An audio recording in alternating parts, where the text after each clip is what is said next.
So we're gonna pick up where we last left off, in which we were talking to Gina about like stuff. We already spoke to her, my baby girl, I love her. Absolutely love her. Now, if you weren't here for the last game, you would know that Homegirl is like my favorite because she is absolutely amazing. She's an ex-thief, but you know, she has since fixed her thieving ways. But she be trying. We trying to live good for her. Alright, so let's ask her about yesterday's incident.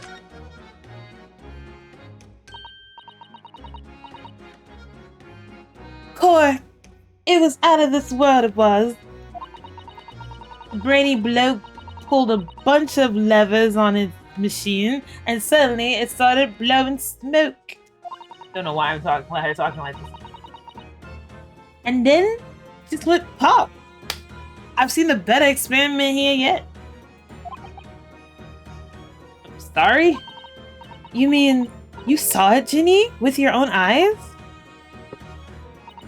Yeah, of course. The boss is in charge here, ain't he?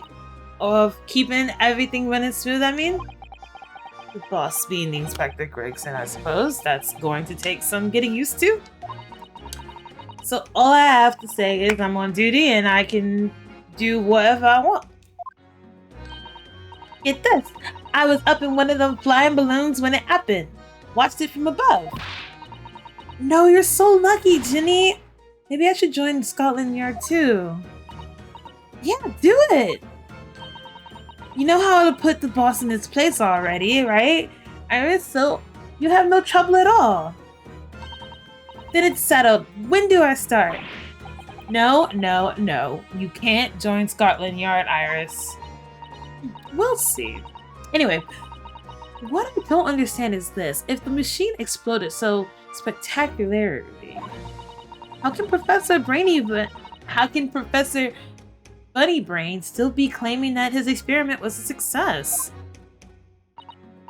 Oh, right. Well, it was a success? In a way? It was? How can it have been? I'm sorry, what's the whole point of the experiment? It was that he was going to, like, transfer him, and he ended up killing him? I guess. Let's go. Surely, after the whole machine blew up, no one could call that experiment a success.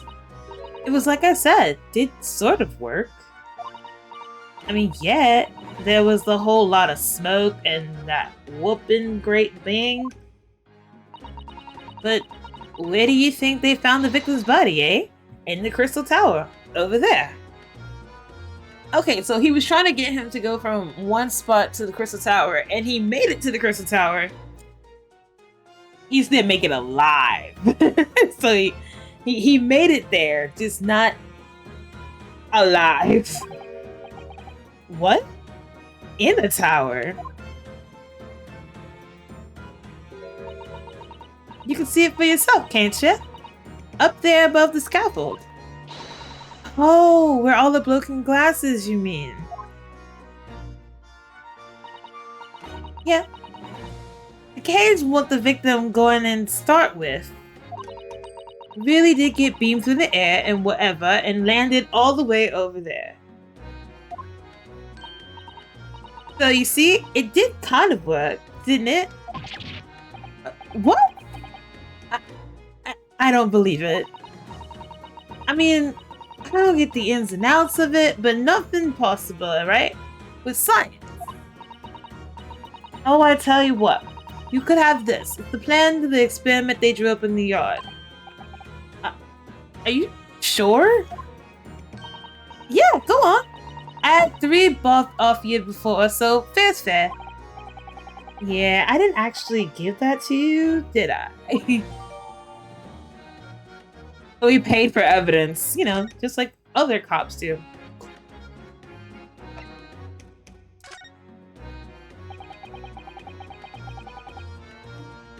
Something Inspector Gregson said before seemed a little strange.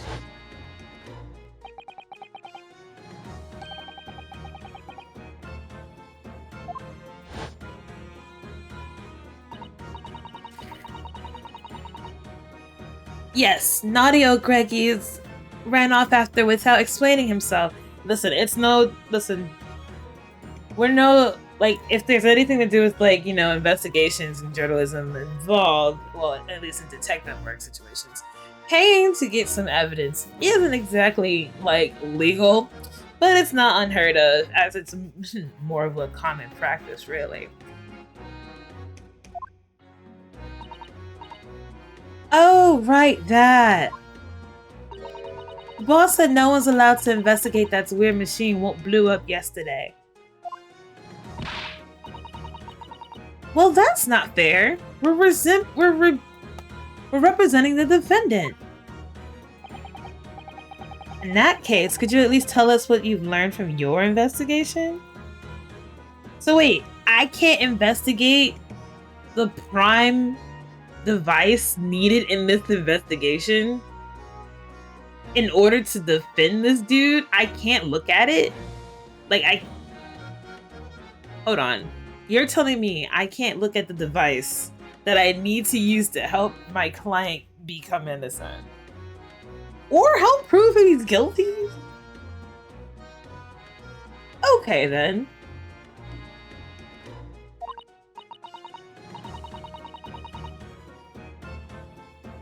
Nah, you're not getting it. We ain't allowed to investigate either. Wait, why? What did the boss call them again? The forensic investigations team, I think? Anyway, apart from them lot, no one's allowed to lay a finger on the scene. Bit funny, innit? So even Scotland Yard's own detective can investigate. Yes, I've never heard something like that before. I thought I could have a gander on the quiet though, but the boss caught me at it. You'd probably heard him giving me an earful about it before from down here, hadn't you? It's not bleeding fair. I think you're giving him so much of an earful back as I remember it. Eighth attorney, gotta love it, truly, truly. Now this would make sense if like we were doing like some American game where, oh, you can't touch it because the FBI decided to get involved, and you're like, great, once the FBI gets involved for like even the smallest detective unit, you're like, oh, they can't look at it anymore. Okay, so if we're breaking it down that way, if you've ever watched like an SUU case where they're like, or like a Law and Order case where they're like, oh, great, we're gonna go check this out, but they're like, oh, we can't. And you go, why can't you? And they go, oh, the FBI is involved. All shut down, shut it down. Just any thought of trying to look at it, gone, done. We're no longer a part of it. Yeah, I would have bought that. But apparently, since Scotland Yard's not even allowed to like investigate, so that just drives suspicion for me, because why are they not allowed to investigate either? Anyway. Well, yeah, sometimes I think it's all these chips will make him so stubborn. No. He's probably eating those chips because of stress. All that salt is probably building up in him, all that sodium. It's causing him to be stressed out. You said something to him, Audie? Go on, see if you can get him to get through to him. He's up on the platform above us, is he? Where's the machine that explodes us is? So I have to talk to him to convince him to let this get passed through. We can try, can't we, Bruno? Gregsy will listen to us. No, Gregsy will listen to you, a cute little girl who's 10 years old. Because he feels bad about the fact that, you know, your papa is dead. Alright, so we're gonna go examine. Gonna go look around.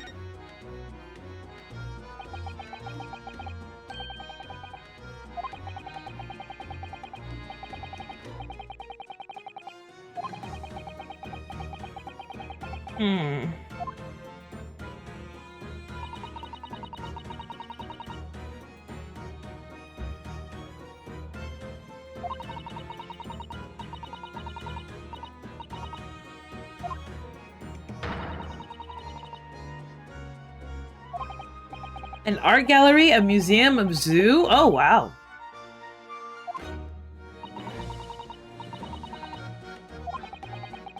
I mean, of course it would be shut down. A man died after being lunged into the machine, Iris. What else would happen to them? Jesus. What do you expect to happen? Oh yes, the museum is still open. Hours are still presuming. Please come see this exhibit. Pay no attention to the blood dripping from the walls.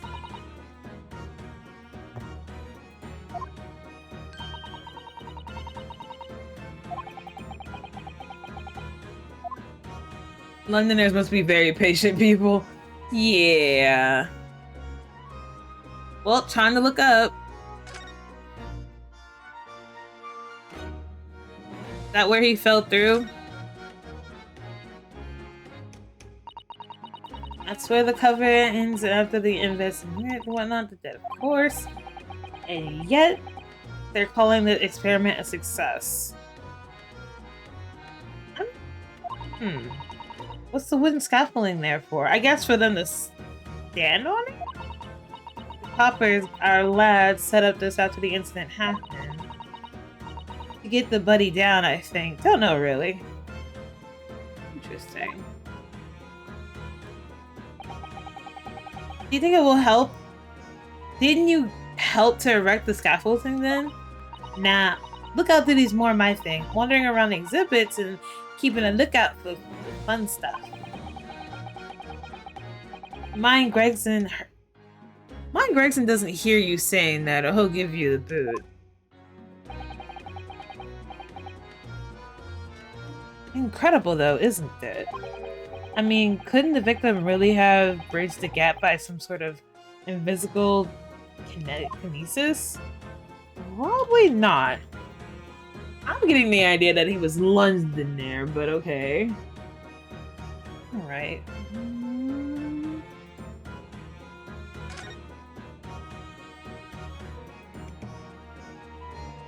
What's this here?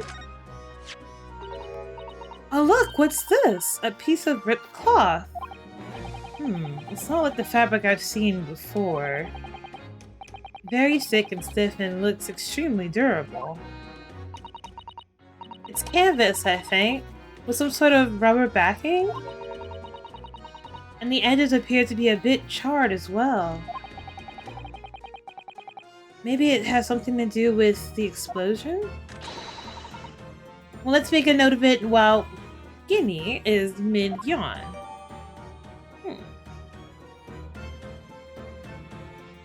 Interesting. Piece of green cloth. So that's now part of my investigation. Can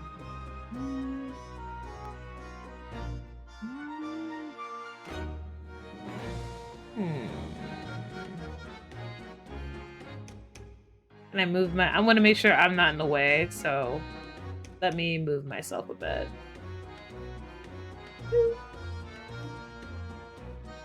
Oh, I was in the way. Hello there.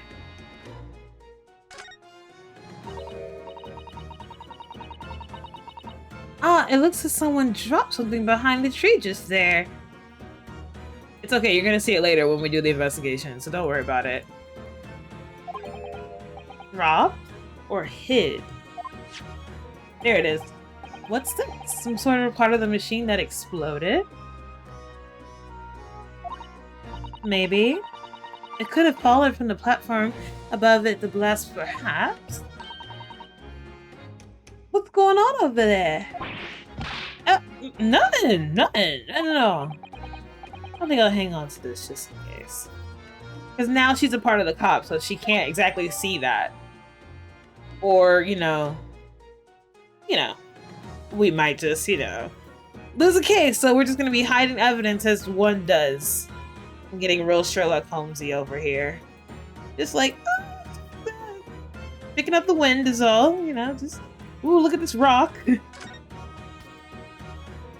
Alright, so...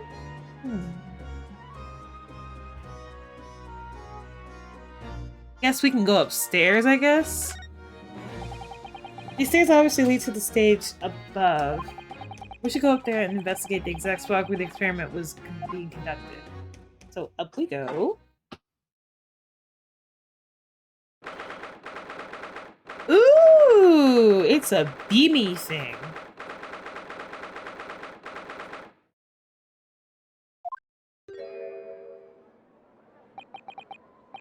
So that's it, is it? The machine that blew up?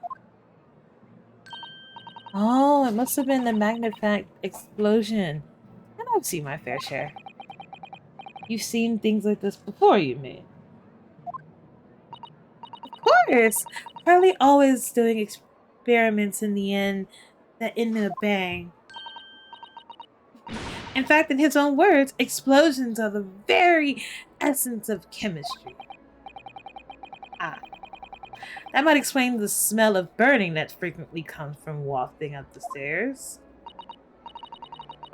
One time, he made something that exploded with such force, it took the roof off the building.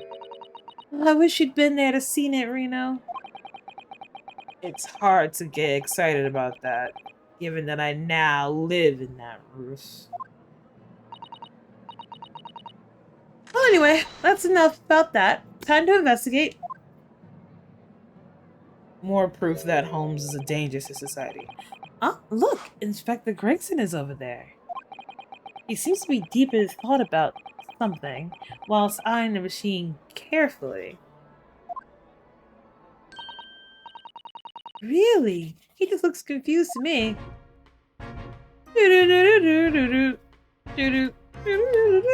I love his music so much.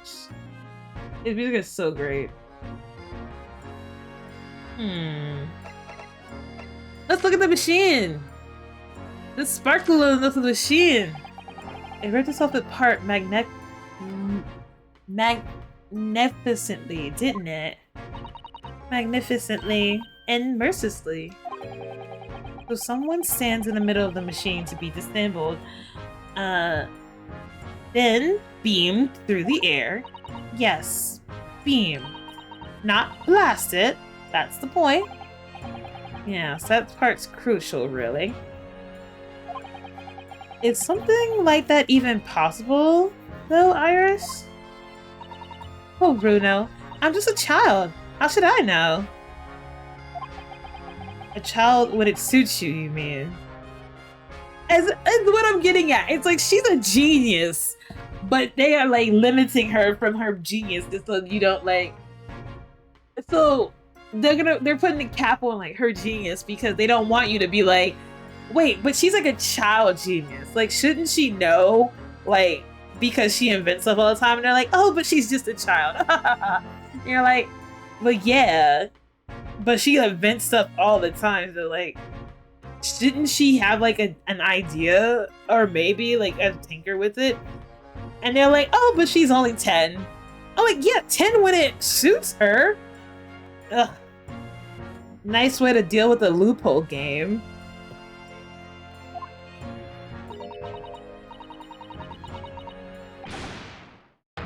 Whoa, I didn't even get to read the line. I took a drink for 1 second and they were just like, nope. Stop! Don't touch that. That was practically instantaneous kinesis. The way you flew over here just now, Gregsy.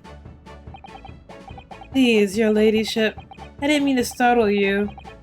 But you can't touch anything up here. Oh, so sorry. You can have some of my latest special blend to make up for it. This man is so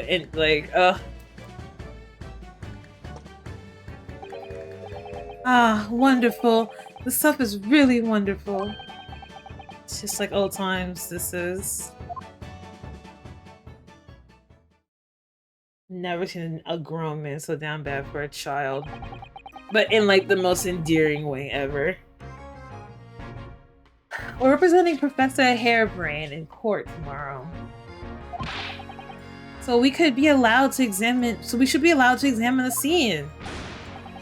Listen, sunshine, even I'm not allowed to touch anything up here. It's that blasted special dispensation for Scientific Equipment Act to blame. It's driving me potty. Oh yes, that special dispensation.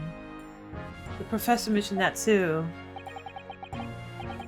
More red tape's all we need. I don't know what the government thinks it's playing at sometimes.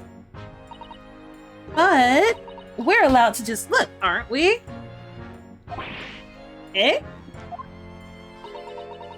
Surely that's alright, isn't it, Gregsy? Watch you say yes. Of course, your ladyship. Anything you say, your ladyship, but please don't get your dainty hands dirty, will you? Don't worry. We wouldn't dream of touching anything, would we, Runa? She really knows how to get what she wants. Alright, so that means we can look at stuff. Nice! But we gotta talk to them.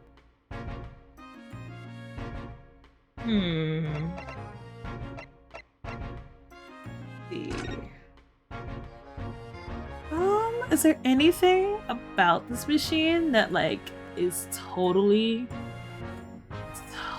worth it? I just want to make sure like if they see anything like really interesting. But that's just like the base of the machine itself, so there's a microphone. Wait, am I in the way again? Let me see. It's a box. So the box doesn't matter? Okay. Strange.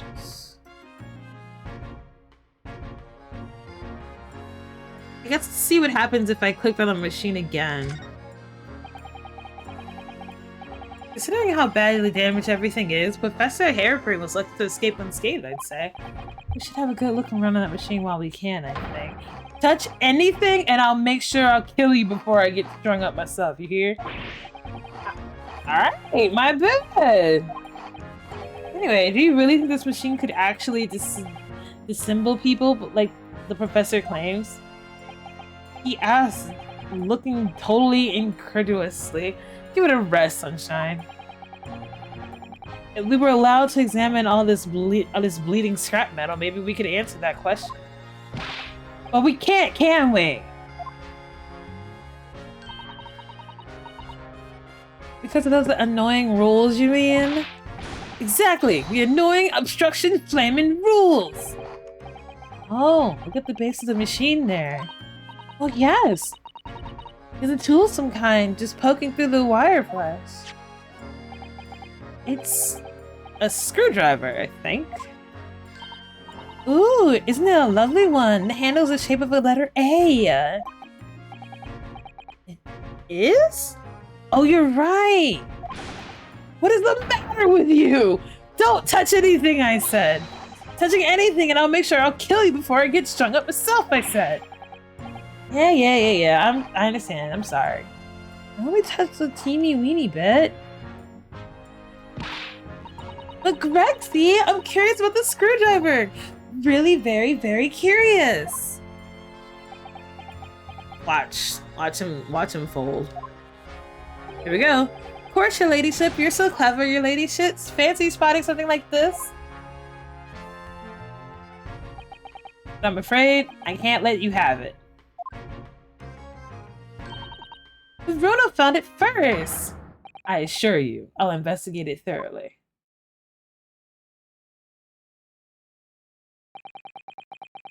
Ah, he's gone off with it. That was very mean, I'm afraid. Inspector Gregson is going to have to make a very clumsy and embarrassing mistake in next month's installment now. Poor Gregsy. Huh. So we can't really do anything. So I guess we can talk to him, maybe? Since we can't do anything, explain to me what the policy is and why we can't do anything. Using high voltage electricity is to somehow disassemble a man's body and then beam him across the crystal tower. It's an extraordinary thing to attempt, especially in public. True. It was by far the most unusual experiments planned for the exhibit Minds. To be honest, I'm a bit surprised it was allowed. Carrying out something so dangerous with so many specters present, I mean. The government is doing everything it can to promote new science and technology at the moment. They're more worried about being ahead of the game than the odd spot of public safety and fragments. London. During the, industrial age, when everybody was doing so many peculiar things is the best way I'm gonna put it.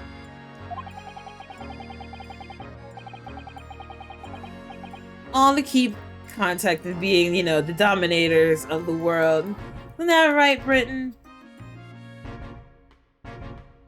If they can be the first to develop some new technology, it can make Britain more powerful in the future, you see. They never did get tired of trying to be like, the leaders of the free world, did they? Yes, I suppose that's true in a way. The powers that have been placed a heavy emphasis on the scientists' rights at the moment. What sort of rights? And making it so that any theories that the brains have remain their legal property, as it were. Right to the developing into the practical idea of even going into production. This is like the nice, safe, this is the safest way of saying we are letting them do what they want so long as they have a hypothesis behind the reasoning behind their scientific experiments. Could it be questionable? Sure! Is it probably doing something to the point of almost dang near illegal and inhumane? Possibly, but what's all fun but in the name of science? You hear me? We're doing this for the sake of science. Sure, we might destroy some lives in the future, but I mean, is that really such a bad thing? Like, truly. I mean, truly. Morally bankrupt science time, basically. Which is infuriating reasons as coppers aren't allowed to touch the crime scene. Because the new 𝕤𝕒𝕔𝕤𝕤 special suspensions at the Scientific Equipment Act forbids. I see now. The other people with permission to investigate here are from some brand new department at the yard. The Forensics Investigations Team, it's called. We've been regulated to keeping guard.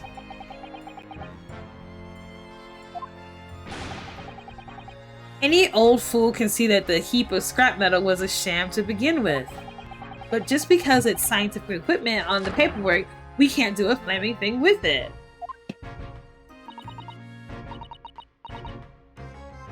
Poor Gregsy. He's very heat up, isn't he? Or head up, isn't he?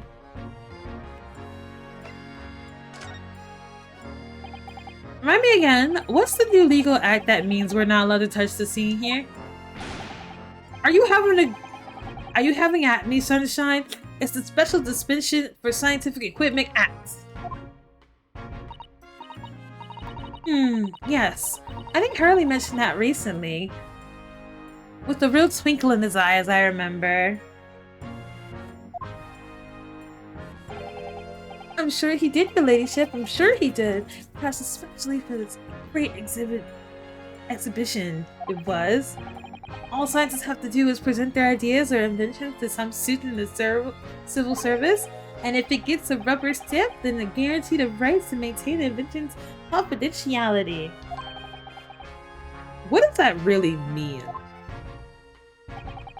Think about it. Think about all the world-changing new inventions on display every day at this exhibition. Oh my god. Although a good half of them are loaded of cobblers, if you ask me, put forward by shammers like yourself. Thanks for that.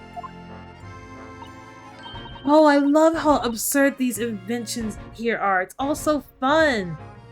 So this whole exhibit is snake oils just being promoted, and the government's protecting such snake oils because they want to be ahead up in the game to be dominating everyone else in society. I mean, tell me something I don't get now already. Alright, well, that explains a lot.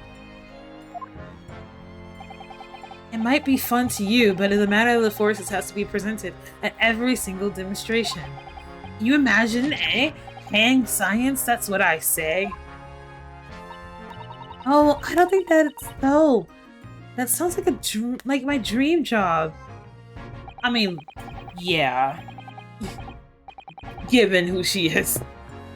You soon think otherwise after spending a day guarding all these shammers' bogus contraptions. But if they're all bogus, how can anyone help to demonstrate them? There'd be no point. Yeah. Well, there is a point, sadly. Sorry? Thanks to another one of our government's bright ideas. If any of the theories our invention is deemed to show potential, the government hands out a research grant. You know, this is just sounding more and more like realistic in a way. The scientists get funding? Exactly, and that's what they're all after. All these shammers coming from far and wide to clog up Hyde Park. Who has to keep them all safe, eh? Who has to smile politely and welcome them? Us coppers, that's who. So you can see why I say it now, can't you? Hang science, hang it! Oh, maybe I can see your point.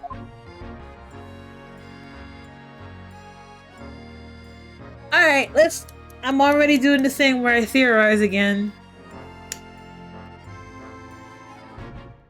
Alright, cool. Laying it all out this way. Scientists are given a grant of money to prove whatever theory that they have. Criminal realizes there's a person. Okay, criminal all see the opportunities when it comes to like this scientific stuff and being like, oh, cool, whatever. We just gotta like team up with the scientists who's doing something, blah, blah, blah. And then we'll be able to get some of that grant money because we were a part of the science experiment. However, they probably were trying to do something else in the mix of all of that, and then it ended up going haywire because homeboy is now dead. I haven't read in the case. I haven't even seen anything about the case. So if that ends up being the case, like if that ends up being what the whole like thing is about, I would be so proud of myself. And then I'll also be really sad at myself for knowing how the Ace Attorney formula works.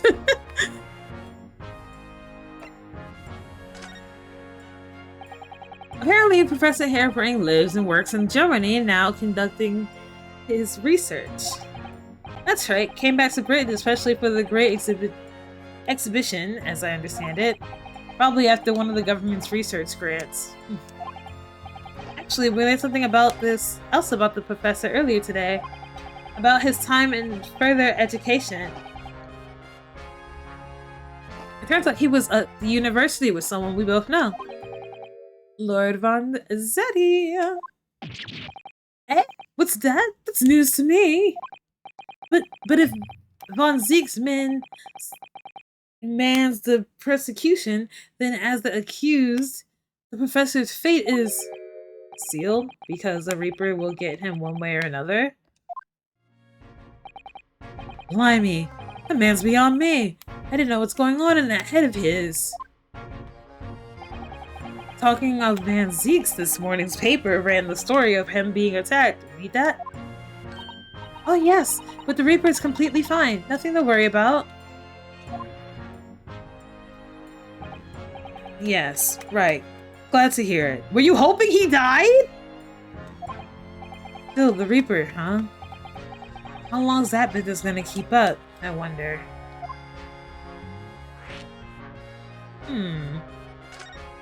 What do you mean? The victim of this case investor? The investor, Mr. Assman. He was another one of the Viper's victims, or so I heard.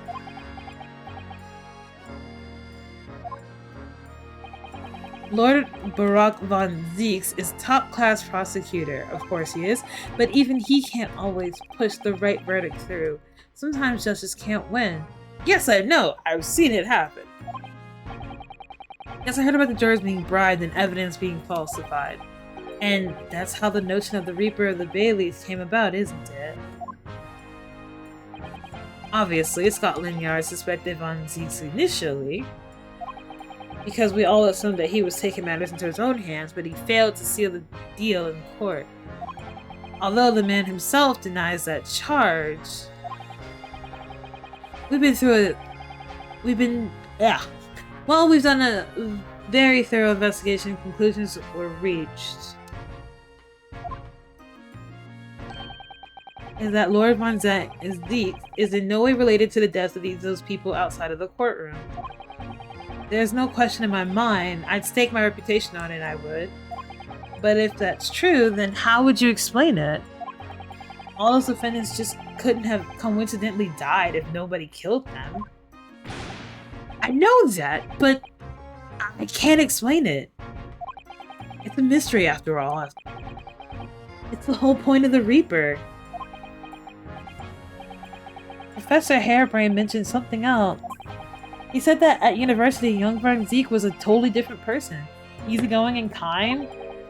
You what? He said that it was after they both graduated that something happened to change that man. Do you have any idea what that was? No clue. Really? Look, I've got my hands full watching over this frustration crime scene. Why don't you go and make some nuisance of yourself elsewhere, eh?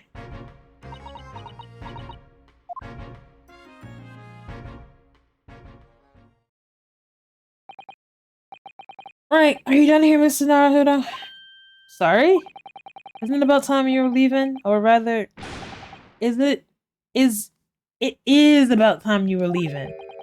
Got a lot are here now. That lot are here now. Sorry, I'm reading this completely weird. That lot?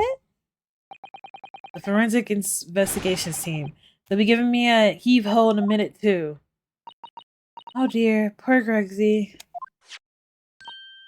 Here, have another cup of my blend to cheer you up.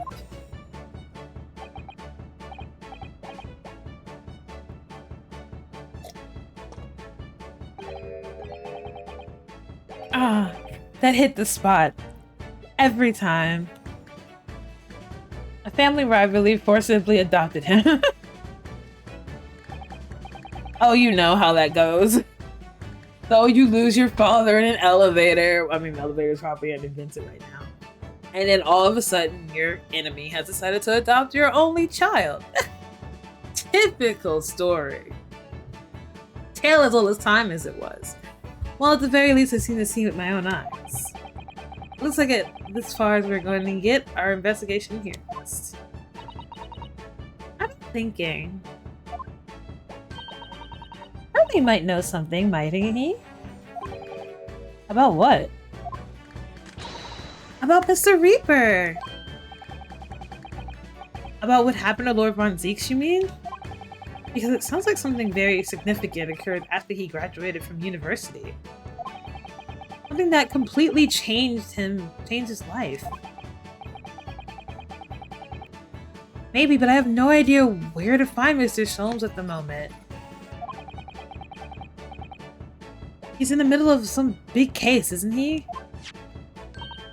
Here, this is what you need. What's this? Madame Tussauds. Is this supposed to mean something to me? Oh, you don't know? It's the most popular attraction in London at the moment. Very close to Baker Street, actually. We could go there now if you'd like. No. We don't have time for visiting attractions today, Iris. We have a big trial tomorrow. But that's where Hurley is. What? At this popular London attraction? Yes. How was it you know where he is? Curly told me, but he told me to keep it a secret from you, Runo. Madame 𝕬𝕒𝕗? I don't know how it could be related to the case we're investigating here, but then stranger things have happened, and when they happen, Mr. Slum is usually at the heart of them.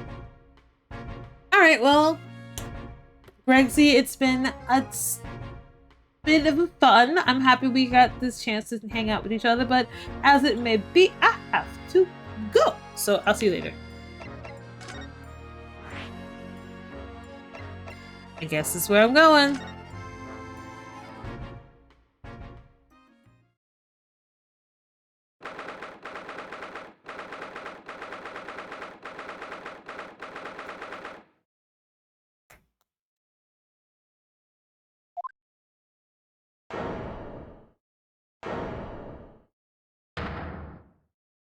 What on earth? What is this place? Look at all these terrifying scenes. Where are all these people so still? Guillotines, ruthless murderers. Now know I'll be dreaming about tonight. They're all wax models. They're amazingly realistic, aren't they? What do you think, Runo? Shocked? Wax models?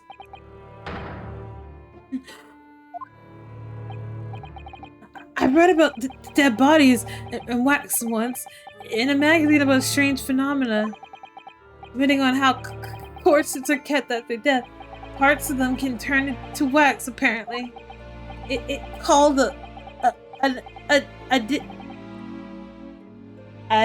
dear Pierce? Eddie Pierce? Hold on. I've never seen that word before, so hold on. Eddie Pierce? 𝕤𝕒𝕗𝕤. 𝕤𝕒𝕗𝕤. There we go. Stop talking about creepy stuff like that, Runo. You're scaring me. Anyway, 𝕤𝕒𝕗𝕤 doesn't form readily, you know? Ah! What now? I just remembered something else I read in another magazine about strange phenomena. There was this old lady, maybe a witch, who used to pour molten wax over corpses and put them on display. None of the exhibits here are real. They're all extremely man-made replicas. 1 second. Oh, I'm in a pickle, ain't I? Hold on.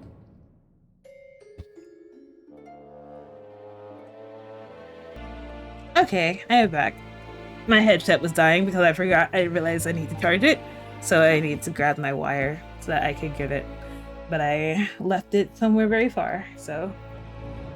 But we're good now. Thank you, everyone. I didn't want to put a be right back screen because it wasn't gonna take that long.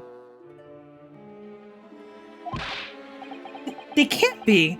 Do you really expect me to believe that? Just look at them. It's like tourist people who've never seen things of that nature. There's just a bunch of wires near me now. Oh. Aw, thank you. There's no way anybody could make models of people that are this realistic. Is the guy really dead? Is the guy really dead? Or did they frame him to be dead? What if he's not dead? What if he's supposedly dead, right? That way that he can get the grant money.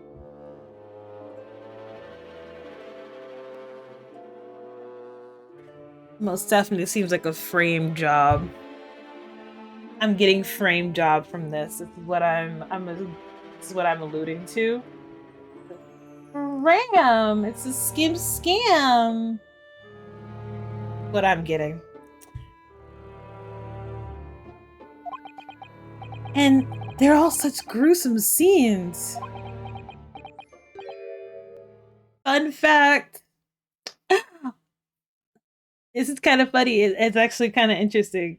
So if you look at the way that this dude is set up versus like this lady, this looks so much like the oh my god, this looks so much like Jack the Ripper because they always frame Jack the Ripper to look this way. This is giving me Jack the Ripper vibes. I don't know why it makes me so happy, but I'm just like, ooh, Jack the Ripper. Like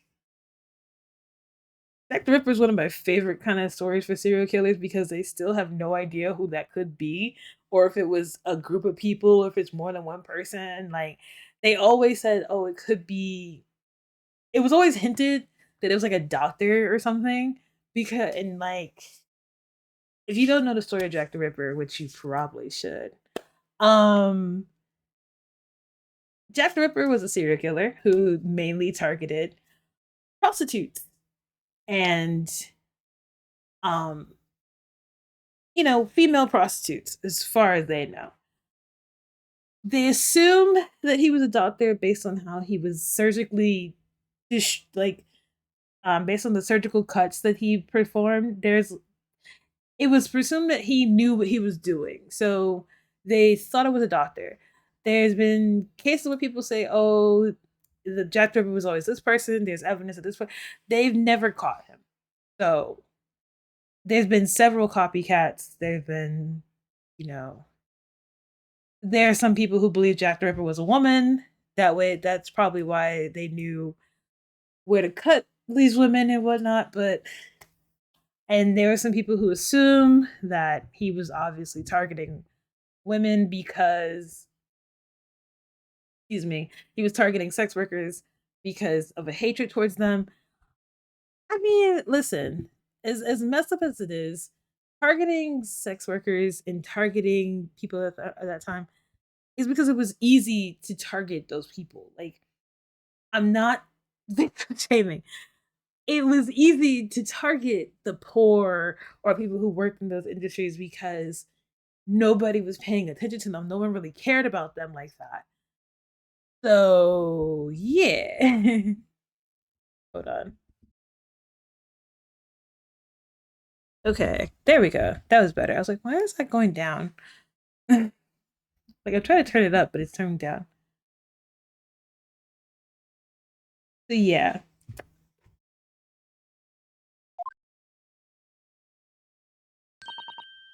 What? What is it? Oh, no. I must be seeing things. Ooh, is that a hand? I mean, I could, I could go after him since he's clearly, well, he wants me to talk to him, but,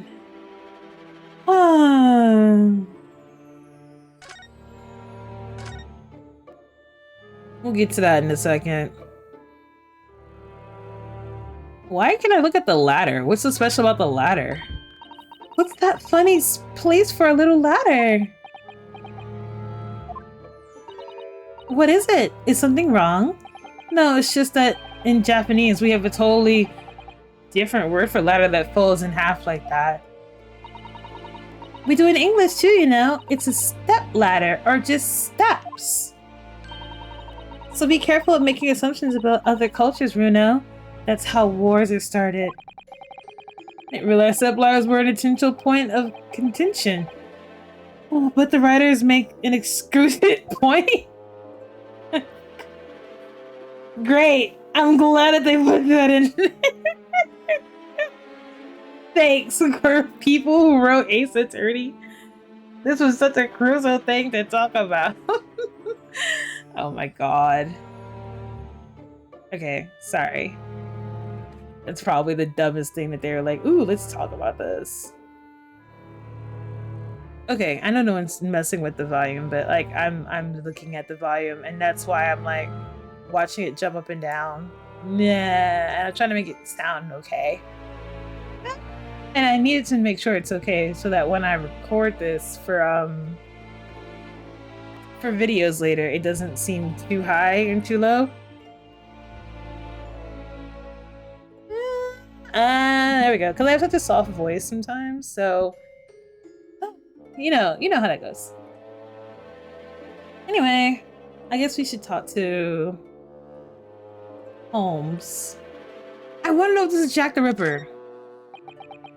Oh, is this an example of Western 𝕤𝕒𝕠𝕤𝕤?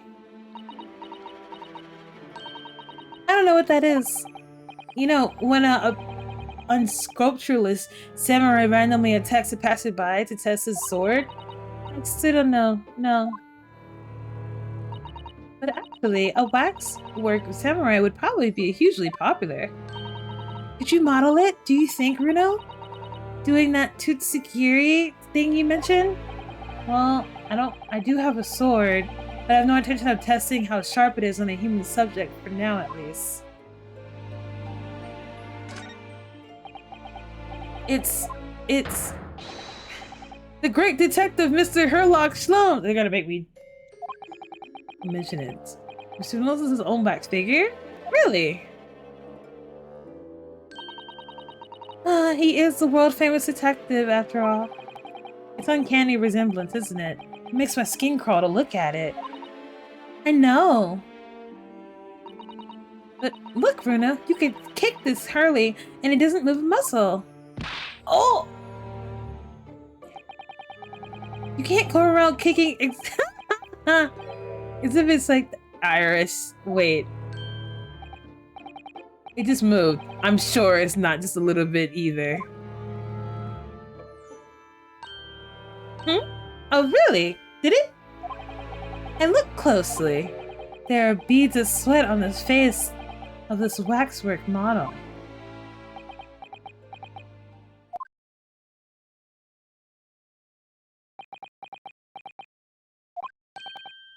Shall we move on, Iris? Over there, look, there's a great murder scene to enjoy. Much more appealing. My dear fellow, I take exception to your recalling in such a manner as if you've seen something truly appealing. Mr. Slomes! I knew it. Iris, what possesses you? I strictly forbid you from divulging my temporary waxwork secret to Mr. Naruhodo. Temporary waxwork? What do you mean? In that case, could you have not exercised a little bit more restraint? You winded me. But Runo has something he needs to ask you. A question? And I thought you'd probably be bored, getting bored too. So here we are. Well, I can't deny your timing was impeccable. A mere 2 minutes before my stationery like that. My great brain, upon which all success has been built, would have been turned into wax. Thank goodness we arrived in time. Indeed, in many ways, the pair of you just saved the world from an unimaginable loss. Oh, Hurley, you do like to talk nonsense, don't you? You couldn't know something, it's true. About Lord von Zeeks, about what happened in the past to change him? I'm not sure that you're here. Let's take our time. How can I be of assistance? For your luck, I've suddenly quite taken the idea of conversing. Oh, well, actually, I'm in quite a hurry. And if my eyes don't deceive me, I believe something is afoot within the walls of this very museum. A most fascinating case, if I am mistaken. Really? The hand under the carpet. I mean, the what is that called? The thing. What is it called? Not a carpet. Ugh. Drapes? It's not drapes. Curtain. Moreover, I have a strong suspicion that it is related to the matter about which you've come to me now. But how could that be? Oh, we shall speak again presently, my dear friend, but for now, I must return to my work. What? Back to being temporary waxwork exhibit? Huh. Alright, well, first I need to talk to you.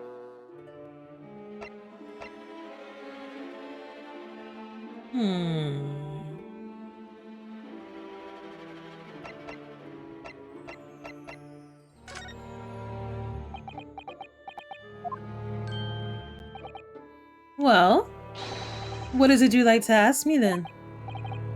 Actually, it's about Lord Von Zeeks. Your friend, Mr. Reaper. How did you find him? Well, I trust?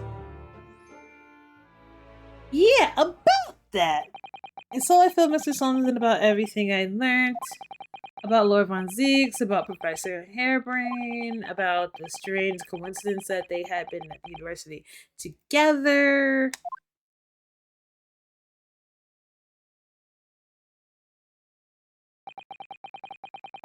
So I'm wondering, what is it that happened to make Lord Von Zeeks such a different person? I was sure that you know, Hurley. You said there was something going on in there, in this exhibit hall before. There's something afoot? And that you believe it's related to what I wanted to ask you about.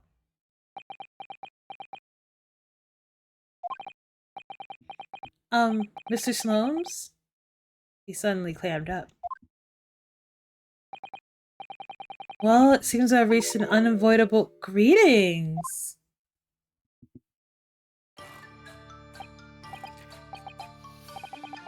Oh, hello. Where did she appear from? And what is she wearing? Could that be any more mysterious? I hope you are appreciating my museum. Sorry, have we... Mr. Soames, do you know... It's like, not Bazella. Dang it, woman! She's transferred into another game. I knew she existed somewhere. I knew it all along she existed. Quick! Let's bring her back into the future.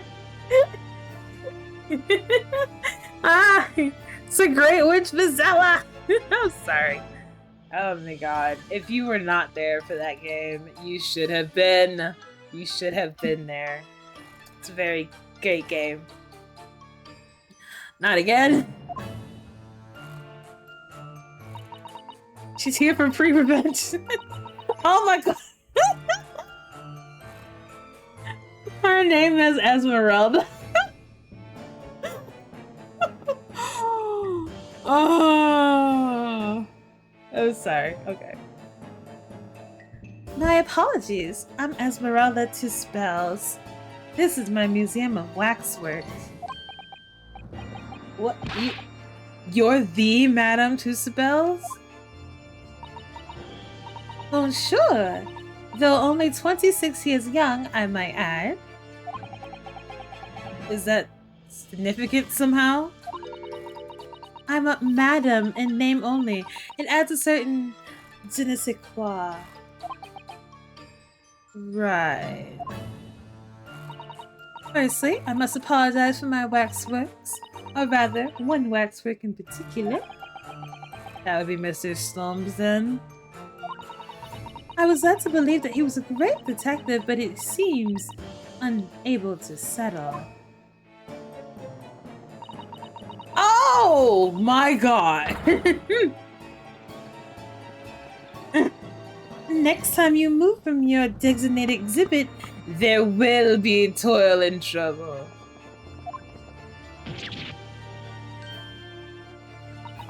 He sounds deadly serious. That's a problem. How am I supposed to express your songs about Lord Von Zeeks now? Let's not forget what Hurley said before about something being afoot, being right here in the museum, I mean. Yes, I know, but I'm so curious. I want to know what's happening here. Haven't we got enough on our plate already? Well, ma'am, I'm aware that you're probably here, but I would like to, you know what, let's talk. Well, I want to get into the other stuff, but I really don't.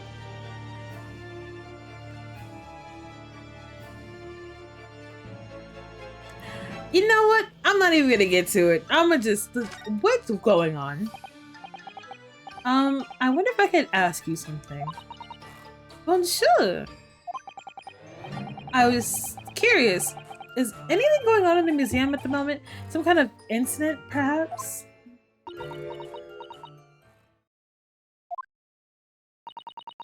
Whoever suggested such a thing to you?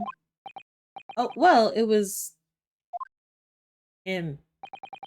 Your temporary work over there, who you mentioned to me a little... Oh, he disappeared. A wax model is a work of art, not some temporary object for trade. Ah! There you are. Leaving the exhibit again? When you should be working? Do you wish to be melted down? Girl!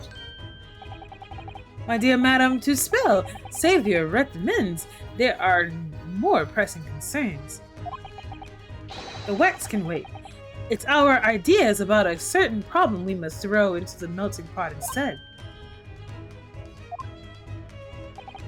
Personally, I would advise you not to involve the police. Why ever not? She turned as white as sheet. Like she isn't already pale. Because you have at your disposal a great detective whose services you may employ for a mere 50 shillings. Though, please be aware I prefer, no, I insist, in payment in advance.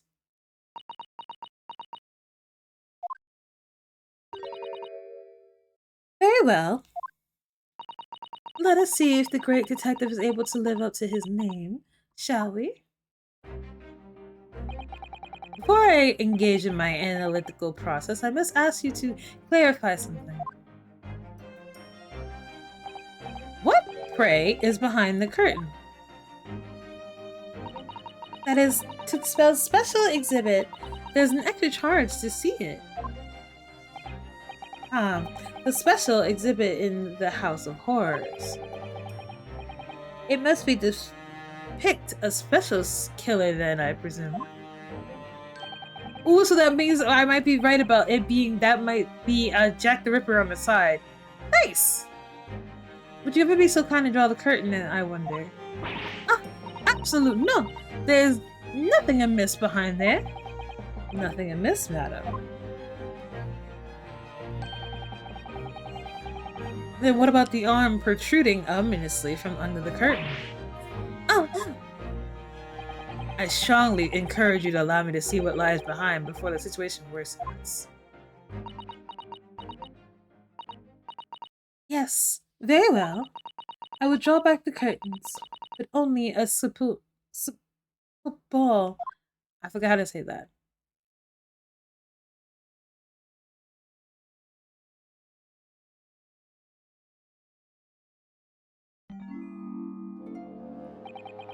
I must confess I peeked behind the curtain earlier. The 𝕬𝕒𝕤 special exhibit is a very bleak graveyard scene indeed.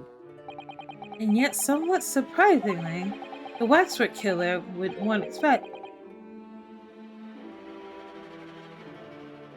Nowhere to be seen.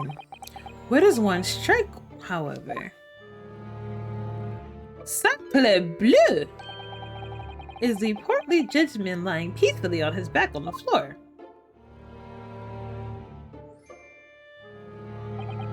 Well, perhaps, Mr. Snubs. That man on the floor is a ruthless killer himself. I'm afraid not, my dear fellow. He's perfectly ordinary London gentleman. Not even a waxwork, in fact. What? As skillfully made as these waxworks are, they are always distinguishable from real humans. So, allow me to present my two conclusions. The first, as a sizable business transaction has been taking place at this special exhibit. Why would you say that? And the second is that the aforementioned transaction is linked to a serious crime. Oh! She looks as pale as candle wax. She doesn't look any different. I don't understand. So, Madame 𝕤𝕒𝕤𝕤, as you agree to my fee, you shall have my pleasure of seeing this famous Greek detective and temporary exhibit at work. Oh, he's so fine!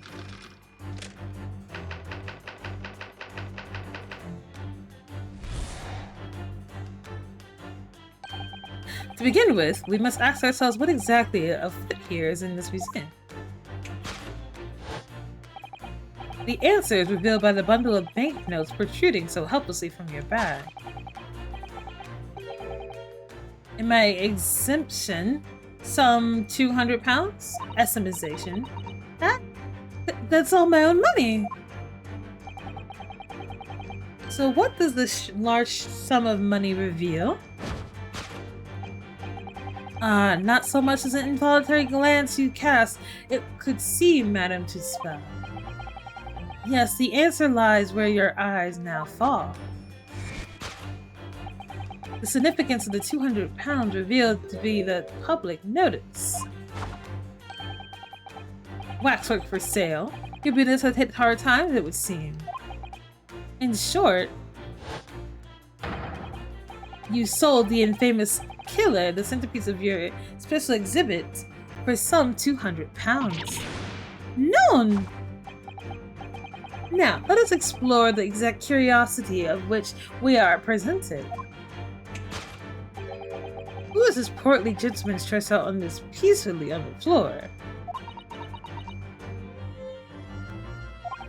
It would appear the man has suffered a severe shock, the cause of which is clearly known to you. Unfortunately, madam, keeping secrets does not appear to be your forte. What dealt the man such a shocking blow was, of course, the 200 pounds. It would appear that you twisted the gentleman around your little finger most efficiently. What are you suggesting? He ratchetly agreed to purchase the wax figure for some 200 pounds. Only when he came to hand over the money did it occur to him what an extortionate amount he was paying. But the money was no longer in his hands. And the result, the scene we see before us, he collapsed in shock.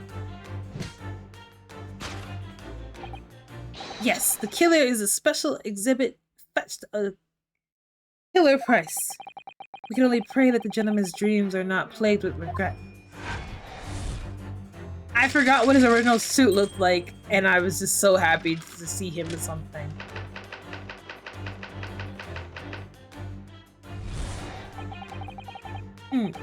The question that arises then is what has become of the wax work that changed hands? Let us consider the problem for a moment. You cannot possibly. It immediately strikes me about the conundrum that this young man standing over there. Who is that fellow? To find the answer, we need only to observe his neckerchief. That is worn such by a policeman, and the secret sign to fellow members of the force of the crime is being portrayed. Yes, the young man is undercover policeman, currently investigating the museum. I know him well, in fact. It's Sergeant John Clay. What are you talking about? The man's quite a celebrity. He's received triple acclamations at last year's police awardings. But next, we have our attention to this old man sat before him in a particularly unsightly visage. I've been watching closely, and he has it with a muscle, almost in fact as if he were a waxwork. But your reaction only confirms my suspicion, madam. I noticed it at once, of course. Observe! The telltale sign that instantly proves whether or not this old man is a waxwork is the obvious price tag. £3? A tragically low price, you might say. Though perhaps the going rate for aging works wrinkled with cracks. And yet you sold it purportedly, gentlemen, for an exorbitant £200. And sort of clunky behavior that is sure to attract the attention of Scotland Yard, isn't that so, ma'am? I do not. Yes, the waxwork you sold had already been seized by the police and remains in their custody as we speak. The old man must be reunited with his grave and special exhibit, and not a moment too soon.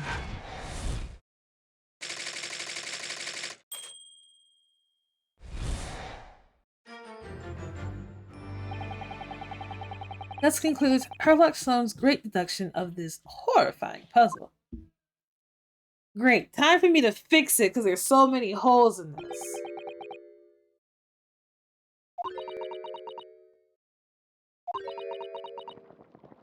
Me too, lady, me too.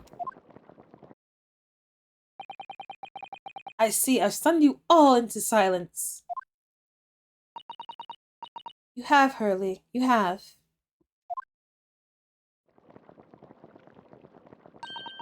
You've obviously upset this young lady in the process. Her cauldron looks awfully hot. If I could just bring up... one point, Mr. Sholmes. Ah, the notorious Naruhodo 1 point. I'm all ears, my dear fellow. According to your deduction then, the special exhibit featured this old policeman. So that would mean that he's particularly ruthless murder, wouldn't it? The killer policeman? 𝕤𝕒𝕤𝕤. Sorry? It was a mysterious series of murders that rattled the capital only last year. The police rushed to the scene each time only to find the culprit had disappeared into the ether. And it turned the culprit was the policeman himself, a senior officer by the name of 𝕤𝕤𝕤. So you mean that's who the sinister-looking old man is supposed to be? Indeed, it is particularly grim, is it? Well, in his particularly grim face, is it not? Unforgettably, in fact. Yes, I remember the audience accountants only too well. But it is £200. But is it £200 a lot of money for a wax model? It would be enough for one of the latest steam carriages, if that puts things into perspective. So, it is quite a lot then. Is there anything else you wish to add before I melt you down? That bubbling wax is looking more and more ominous. The smell of old wax is starting to worry me. Mr. Sholmes did more or less accuse her face to face, so I think I might have to call your assistance here, Iris. Is that alright? To make some minor corrections of the great detective's great deductions? Of course it's alright. We'll get things straight. Well, let's get started then, shall we? Before Madame Tussaud vents her anger. Just what I was waiting to hear, my dear fellow. So, Madame Tussaud, in accordance with our agreement, you should now have the pleasure of seeing this famous great detective and temporary exhibit at work.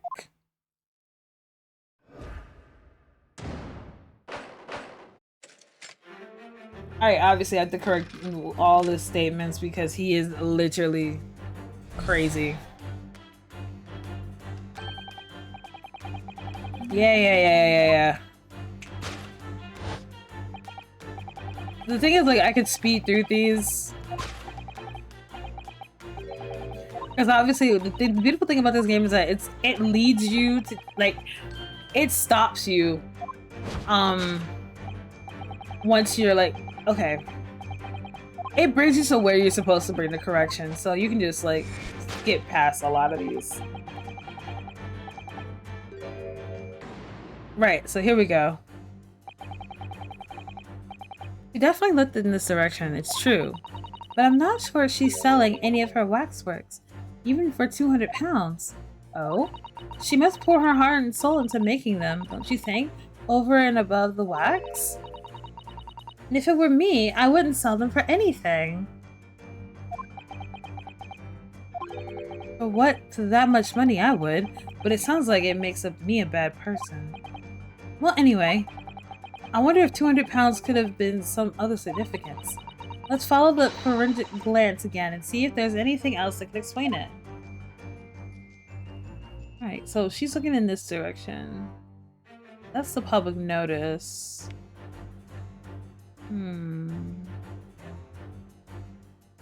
Portly man. It's usually like what else? It's usually something that like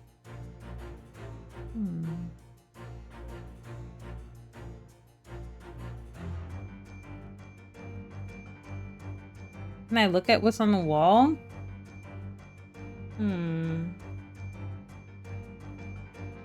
Oh! Hello, hello! What is this? What's this note doing pinned on the wall there? Oh yes, let's see. Dear Madame 𝕤𝕒𝕤𝕤, we've taken the prisoner from this room. The price for his safe return is 200 pounds. Have the money ready by noon on 23rd of October. What? This is just like some sort of the thing that'd be left behind when someone is kidnapped. Yes, it's a ransom note. Exactly. I'm assuming that that's what she was looking at, the fact that it was a ransom note given. Oh la la! Now if I think I know this button, it's this one.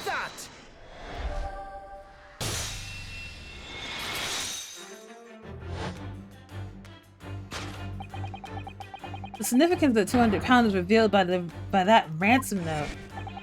Quite so. I must congratulate these criminals on their intensive abducting a waxwork. 2,000 pounds is no small ransom fee, yet you clearly intended to pay it. The model in question has special importance, so I put together all the money I have. In summary then, the 200 pounds you have in your bag is ransom money. Now, let us explore the next curiosity in which we have presented. I do like the way they transition these because it fits so well together. So even if you were to get, like, as they're like getting them together, like even as you're correcting him, it just fits in so well with the tone of it all. Alright. So if the waxwork was kidnapped, where does that leave us in terms of who the man is? We could just ask him when he comes around. I think the point of this exercise is to understand the beauty of the deduction process, Iris. Yes, you're right. Hurley's trying so hard. We mustn't let him down. Well, there's a little doubt that he suffered a shock. That seems clear. But in this case, what Madame 𝕤𝕒𝕤𝕤 is trying to hide? Let's have a closer look around. Is she trying to hide? Because it's clearly her bag, but like something about her bag is...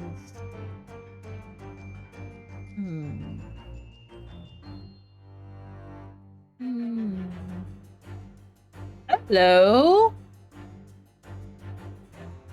Alright, what is this?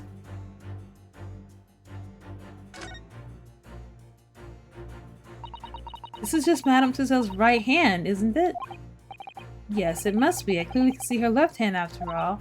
Oh, but wait a minute. This is a left hand as well. Look. Don't say such creepy things like this, Iris, please. And it seems very stiff, too. In fact, it's really hard. You mean it's made of wax? Interesting. So I'm assuming this is what we were trying to look for. Take that!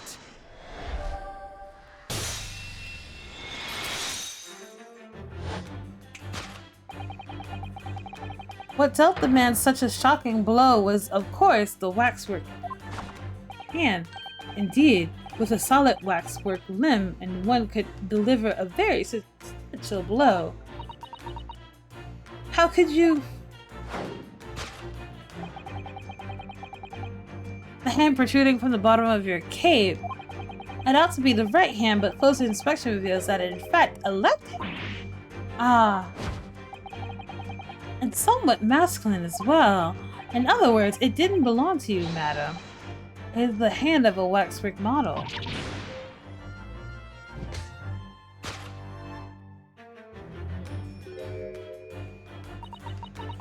Some of the visitors in my museum can be troublesome. They meddled with the exhibits and caused damage.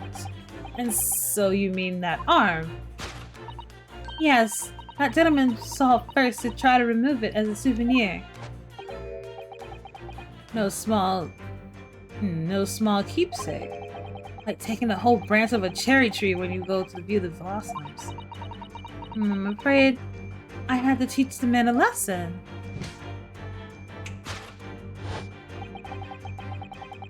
You confronted the man that tried to take the arm back. And as a result, the scene was what we see before us. He was not unconscious. At the point where we might need to visit later, but at the time, we have a conclusion.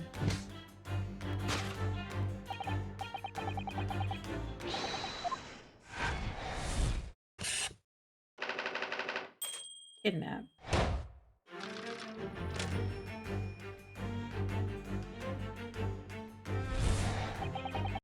Okay, let me do your sign before we continue. I think she's the owner. I had this like suspicion for a minute, but I don't think she's the owner. I think she's the thief. For several reasons that is coming clear to me. Because to me,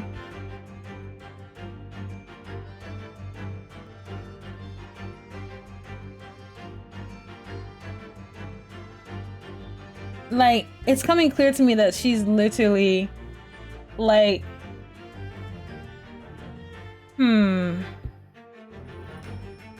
Because why does she have the wax figure, like, in the back? If she was doing it to protect herself, I wouldn't hide the fact that I hit someone who was trying to steal from me.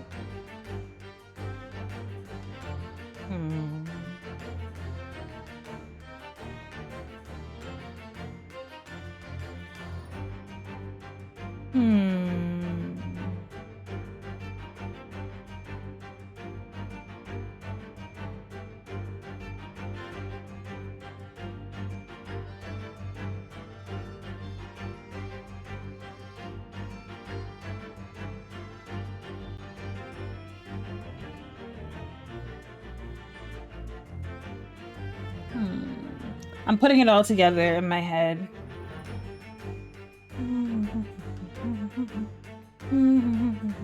Okay.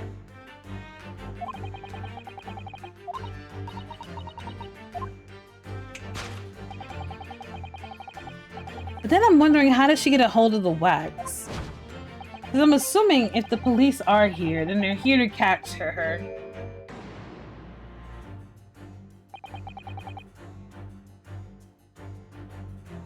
According to Mr. Slums, the yellow handkerchief is a sign of to the other police that some crime is underway. A way of communicating with his colleagues without revealing his identity, yes? It's a secret guarded by the Scotland Yard. I mean, sure. That and Mr. Slums didn't hesitate to give away. Well, uncovering secrets is in the true detective's nature, of course. Right. Anyway, judging from Madame Tuspel's reaction to Mr. Slum's seduction, I think perhaps we might not have identified the man quite correctly. Alright, so it's something about you is weird. Ah! Because if I revealed that you were a cop, you would have moved immediately, but you didn't. What the? The man has a stubbly stub out of his shoulder where his arm should be. Well, that settles it then. Right, this isn't a real person at all. The entire arm has been ripped off from the shoulder down. His arm's been... Of course, that ties in with what we just found out. Take that!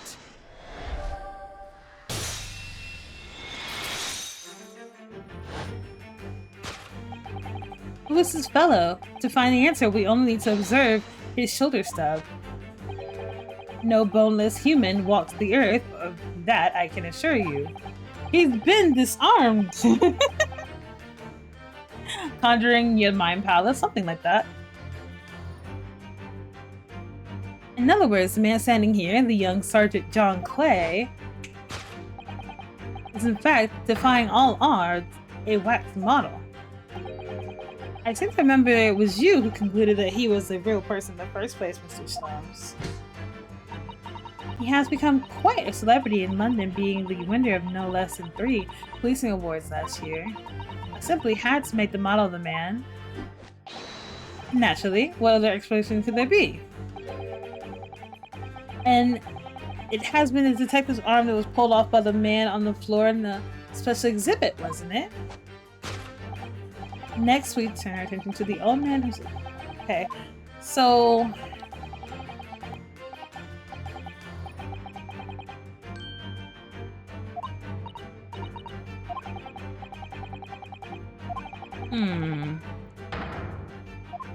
I think he stole the scarf. Make it seem like he's not real, but he's definitely a person.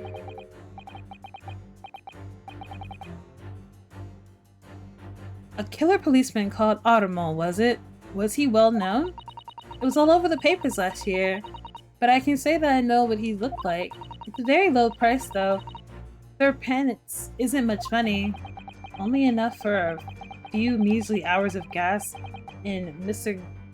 Gardub's delightful lodging, in fact. So this is a special killer taken from a special exhibit. So wouldn't he cost more? The waxwork was that somebody stole from the museum and tried to ransom for £200. It is this trusty old killer policeman 𝕤𝕒𝕠𝕤? Really? Perhaps we should have a good look around again and see if another idea crops up.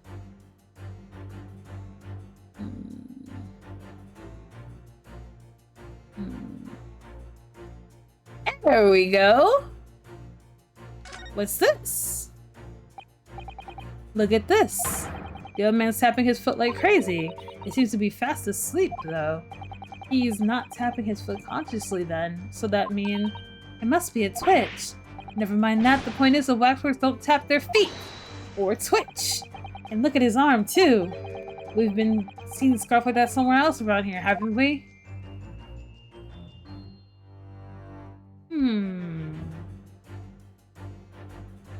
It's definitely the twitch because he's not real.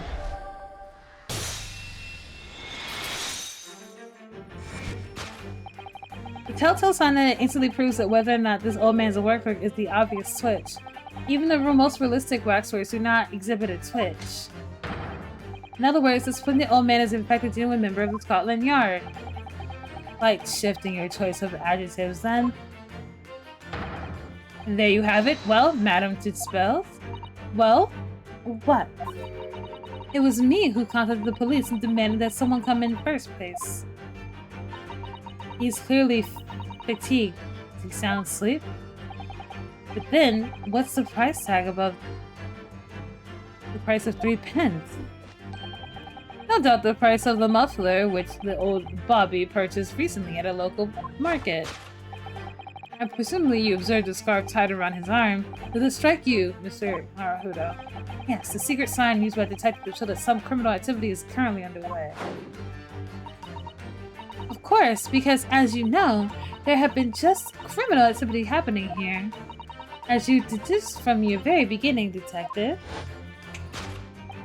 So it would seem that we finally arrive at the truth.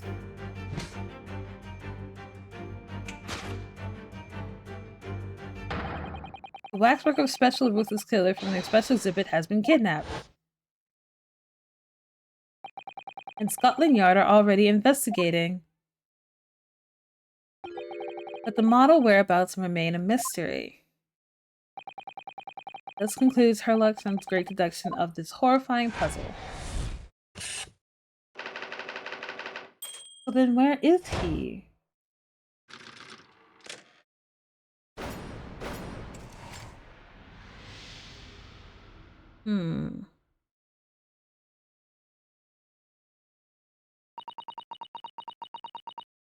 All sorts of people visit my museum here, men and women, young and old. Sometimes they drop in just for a short time on their way back from the pub. I welcome them all. And if anyone tries to damage my exhibits, I do not take it lightly. Anyway.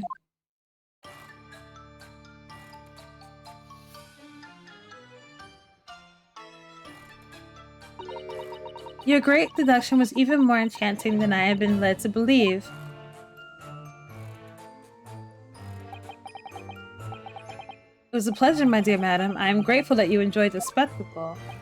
And as for your rough customer, I have no doubt that he'll regain consciousness shortly and return home. What concerns me more is that the waxwork from the special display, if it were indeed genuinely adaptive. Yes, tragically, it was. Then I would ask you to recount the events to us surrounding the stolen waxwork, as if some special detail is possible, if you please. Very well. But after I have told you what I know, I must insist that you return to your work.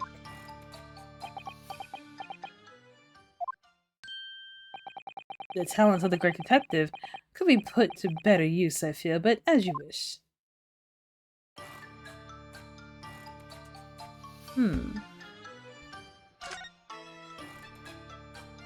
Okay.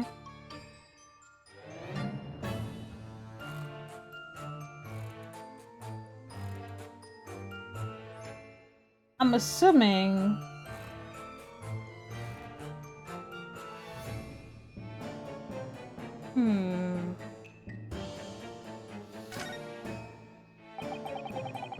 Did you make all these waxworks, madam, to spell? Okay, so she is the owner. Okay, I was wrong. I'm the third generation of waxwork artisans, you know. Gosh. It was my grandmother who began this tradition in my family. Her fortunes were crusade, living through the turbulent times of French Revolution as she did. Though it was when she acquired the savoir-faire that leads to this astonishing likefulness. All these waxworks really do look as though they're alive. In fact, they look more alive than Hurley.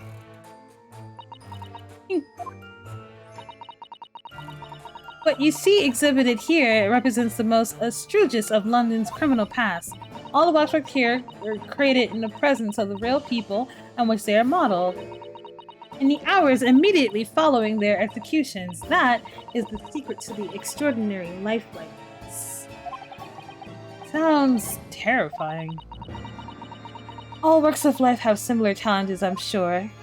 To carry out one's trade per excellence, one must go extraordinary lengths. My exhibits are a reflection of society. I create only that which the public wishes to see. Why couldn't the public wish to see something less horrifying? Do not fear. Sorry. The room is the only one with the museum with such a marked up theme. I do hope you explore. There are models of famous singers, actors, politicians. Something for everyone's taste, I hope. It was Iris who dragged me straight here, come to think of it. Sorry, perhaps I should have eased you into things.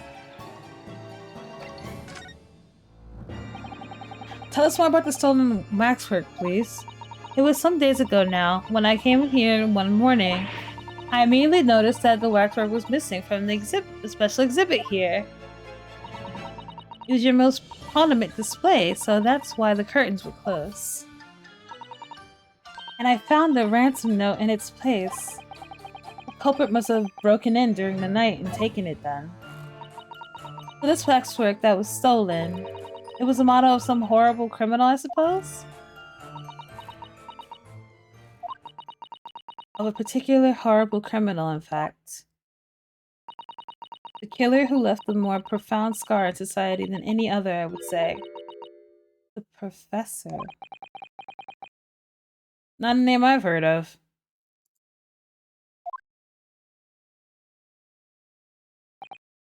So, Mr. Naruhodo, it seems the circle is complete.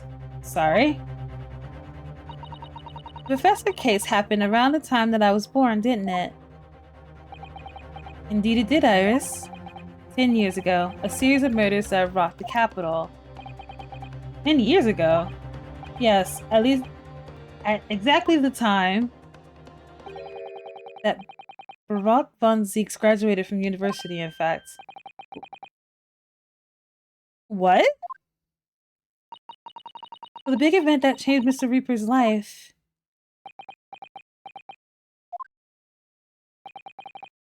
As you surmise, it was the Professor case.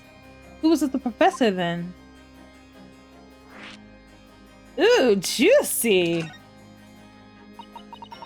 It was a series of gruesome murders that happened all in London, gripped in the terror of a decade ago. After about 5 victims were killed, the man was arrested and put to death. And now he's immortalized here in the wax for all Londoners to admire and enjoy. Though, of course, he happens to be absent at present and accountable of abduction. But I don't understand. How is this relevant to Lord von 𝕤𝕒? Is it his dad? Was it his dad? You must first understand, my dear fellow, why it is that the Professor earned such infamy. It was due to the victims he chose, some of Whitewall's finest. What do you mean, Hurley? Those murders by the Professor were some of the highest members of the British aristocracy, members of the nobility, even royalty. It sent shockwaves through this country's administration.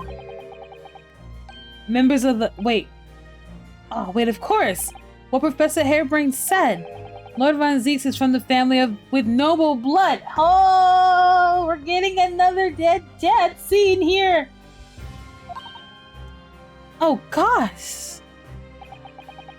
It was the 5th victim that led to the Professor's arrest. The last of the killer's prey was a young noble by the name of Lint von 𝕤𝕒. Back it up, everybody! We got another dead dad! Another dead father, everybody! Let's bring it in! It's probably the dad, or it's probably his brother. No. I don't believe it! Von 𝕤𝕒? I'm sorry, I'm so excited for no reason. I'm sure you can piece together the rest for yourself. In the wake of his... It was his brother! Yo, Fire was on point with it! We lost a sibling! In the wake of his older brother's murder, the young 𝕒𝕒 pursued a career as a prosecutor and eventually became the Reaper we know today.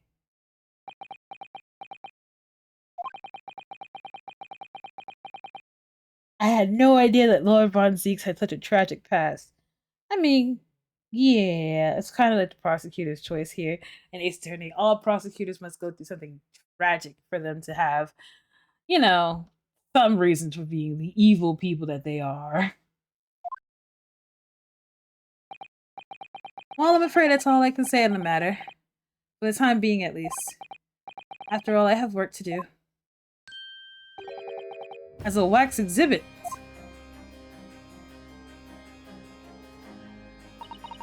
I'm afraid I shall have to excuse myself as well. Oh yes, of course. It's been a pleasure. Thank you. Oh, man!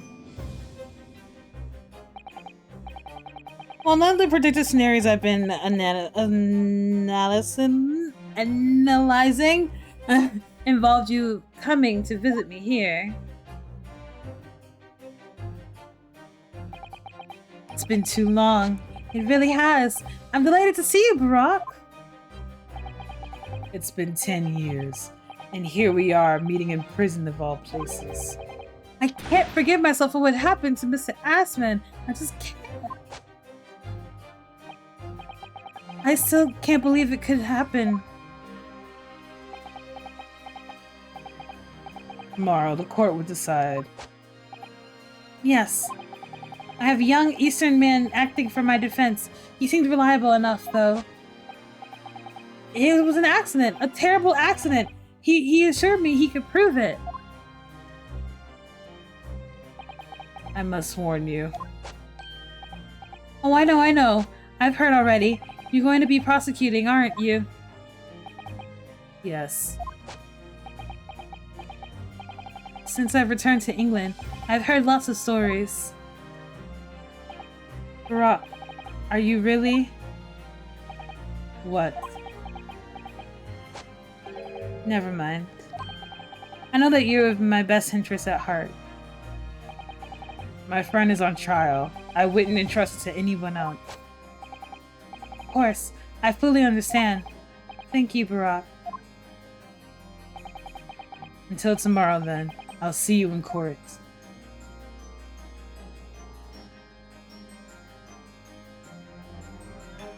You know, even unintentionally, this game is so gay. It's so gay. It's just so underliningly like.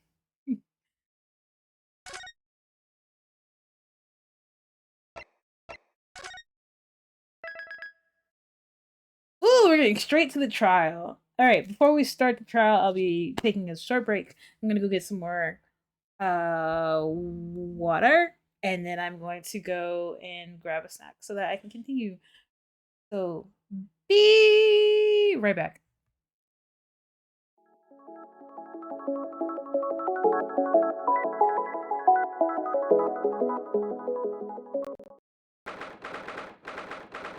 Ooh. I already know he's not like, oh, I have faith in like Naruto. He has faith in somebody else to help him, but I mean, it's not all that secret because you can kind of hint at what they're trying to get at, but whatever. I can't believe it. It's been 6 months since I was last allowed to work in court. Now here I am, back at the Old Bailey.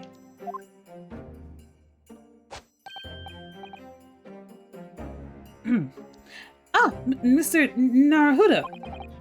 Good morning, Mr. Professor Hairbrain. I don't understand. It doesn't make any sense. The atmospheric pressure in here is off the charts. I've never felt anything like it. It's crushing me. I feel that every time I'm here. That's gravity. Well, this is Britain's highest court. But you're telling me it's fitted with some kind of device that can actually control the air pressure? No. I think it's probably all in the mind. Ah. Yes, well, you won't let me down, will you, Mr. Naruto? I'm counting on you in today's trial. To save my life. To save the secret of my super high voltage instantaneously kinesis machine from being made public. Yeah, I understand. I know what I have to do. I have to establish that the explosion 2 days ago was nothing more than an unfortunate accident. Well, I'm sure there's nothing for you to worry about, really. Justice will prevail. I mean, it has to. Look at this game that I'm in. My consumerization, Mr. Naruto, you appear to have been lumbered with the most tiresome case here. Mr. Slomes, I didn't expect to see you here. It was very mean, Bruno, leaving me all alone at home with Hurley. It took me at least an hour to wake him. Are you... Herlock Slomes? Indeed, sir, I am he. Herlock Slomes. I've heard all about your exploits, even while living in Germany. Ah, yes. Randis magazine is on sale in Germany, too. The month's installment was sublime. Your introduction is the adventure of the 𝕤𝕒𝕤𝕤 was wonderful. Ah, yes, a memorable case indeed. It is concerned a snake, I seem to recall. Ah, no, that was the speckled band. Well, thank you for coming. I do appreciate your support. I'm sorry to disappoint you, my dear fellow, but I'm afraid I cannot stay. Oh? I have urgent businesses at Madame Tussauds. You mean your waxwork job? No, the waxwork abduction, of course. Madame has engaged my services. Ah, so you're trying to get to the bottom of that ransom note, are you? This week's wages depends on it, as does the safe return of the waxwork, naturally. As such, I intend to give my undivided attention. Ah, well, never mind then, I understand.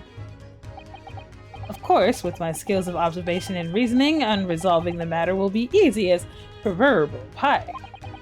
I shall return forthwith. For until I solve this case, I shall have no money to afford a pie of any description. Oh, then you must absolutely give it your full attention, Hurley. Quite, Iris, quite. But life is riddled with irony, you know. Whenever I give something my full attention, I have quite insatiable desire for a pie. One of the university's intractable mysteries, you might say. I said universities, but I meant universe. Oh yes, quite, definitely, absolutely, I totally understand. Something a little starstruck. I wish you the very best of luck, Professor Harebrained. Oh, why thank you. Before I depart, Miss Naruhodo, a word in your ear, if you please. What's this about? As you have remarkably little grounding in science, I feel I ought to inform you. As compelling as super high voltage instantaneous kinesis hypothesis may be, a practical implication, such as an attempt by the professor at the great exhibition, is quite impossible. But the professor said the demonstration was a success. Yes, it would appear that he referently believes it was. I've read Professor Bunnybrain's paper about it too, Reno, and I have to say, I'm sure it can't be done.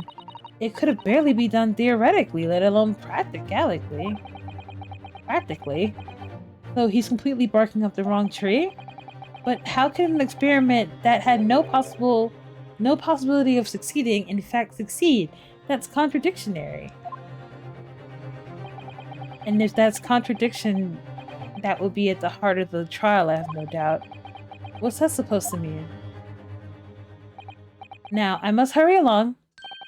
I wish you the best of luck, my dear fellow. See you later, Hurley.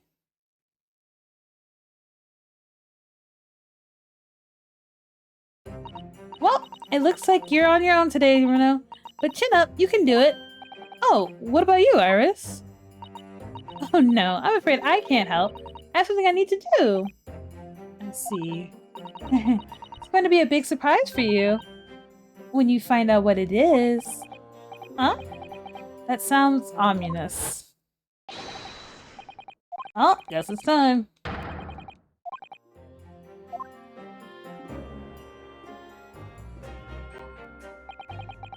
So, it can't work. Oh no, Fire. I believe there will be a sidekick. It may not be immediate, but there definitely will be a sidekick. I have faith that there will be. Because after all, what's this Ace Attorney game without a sidekick? You know?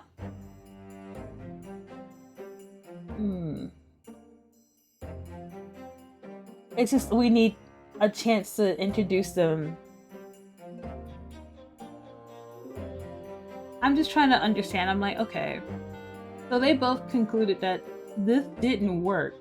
There's no way this would have worked. Aww. Alright, let's walk through this before we get into the trial. I mean, I know I'm gonna walk in through it and they're probably gonna rip this out of the way, but let's talk about it. Scientists are given grants to prove potential theories. I'm guessing they get more money, or they don't get the money unless they like can prove that it succeeds somehow.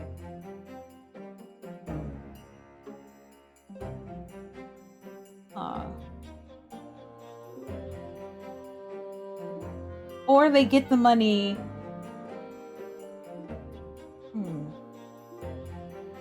What if they get the money, regardless of it succeeding or not? If it somewhat succeeds. But if it was an accident, I don't have enough puzzle pieces to put this puzzle together. I have some pieces, but I don't have enough.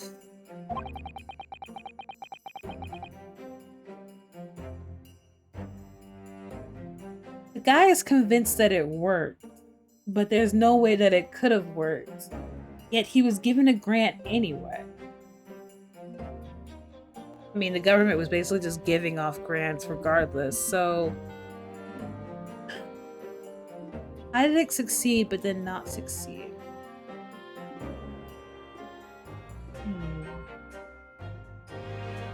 Okay.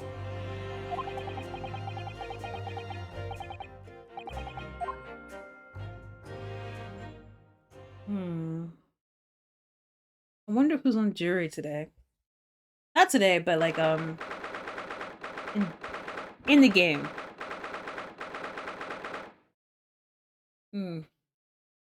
Nah.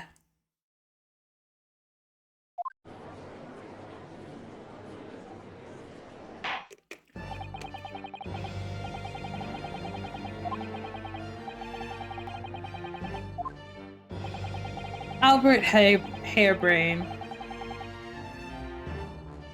Of course he's named after Albert Einstein. Well, I mean like Albert. Must you look like a bat all the time? Defense is ready.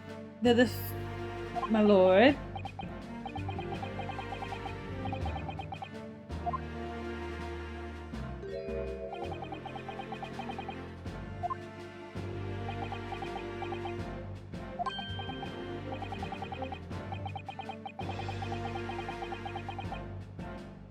Does it? Is it just my imagination that does an errand here feel more oppressive than usual? So? I must say I recollect the victim of this case is all too well. Mr. Odie Asman. Mr. Asman was well known as a financier, though that was merely a front for his diverse criminal activities. You have a lot of those.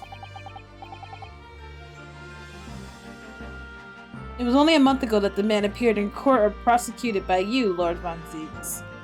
You don't say. But the jury unanimously found him not guilty. We know. Yeah, seem to be making a lot of bad calls lately. But every member of the jury had been bribed by the sound of it. Powerful London criminals are prepared to go to great lengths to keep their freedom. You know who else tried to bribe a whole jury, but it didn't end up working out? Al Capone. Fun fact, Al Capone tried to bribe a jury while he was on trial for, you know, his countless crimes. But I think they were trying to get him in court for tax evasion because they couldn't get him on murders or any mob activity really. So he was trying to get off by like bribing the jury, but by the very last second he was found out and they replaced the entire jury and then he was found guilty.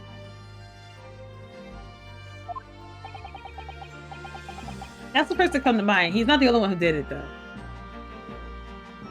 But 2 days ago, on 21st of October, Mr. Aspen met his end.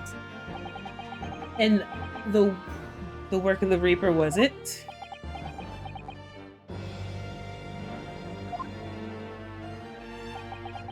If that's how your lordship could describe divine retribution. But the fact remains that Mr. Aspen's death was a direct result of the actions of the accused, Mr. Professor Hairbrain. Very well then. Very well then. Now, ladies and gentlemen of the jury, you must have been selected at random to represent the will of the people. Here are the 6 ready to fulfill your specific duties. New man! I don't know who that is. And it was great to find to have been selected to carry out this important civic duty, my lord. Oh, she's beautiful. Now the fate of man in the palm of one's hand. Oh gosh, oh golly, it shivers down my spine. She looks very rich. Oh, a magician!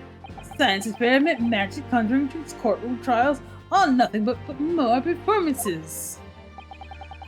Another scientist. Any spurious scholar that defiles the reputation of science deserves to hang. Is that a child? We have to listen to both. We have to listen to what side on both sides. We have to listen to what's said on both sides of the fence, and settle on one. That's it, isn't it? Hello, sir. Hello. Hello. Good morning. What is it? Was it like this in my day? Wasn't like this at all. I don't think you should have a gun. That's the police killer Ottoman lookalike again. He's just as exhausted as ever, it seems. Now, I'm sure you're all aware. The incident you have here to judge today tragically took place at the Great Exhibition shortly after its opening. Though the death toll could have been far worse, with the exception of a victim, no one was killed. Nevertheless, the dream of the science being exhibited rapidly turned into a nightmare for the spectators. A tragic turn of events, and as such the eyes of the London, no, the whole world, will be on this trial. You know, no pressure. It is our duty to reach this swift and just conclusion, I feel. Yeah. Past the formalities, get started. So your opening statements, please, Lord von 𝕒𝕒.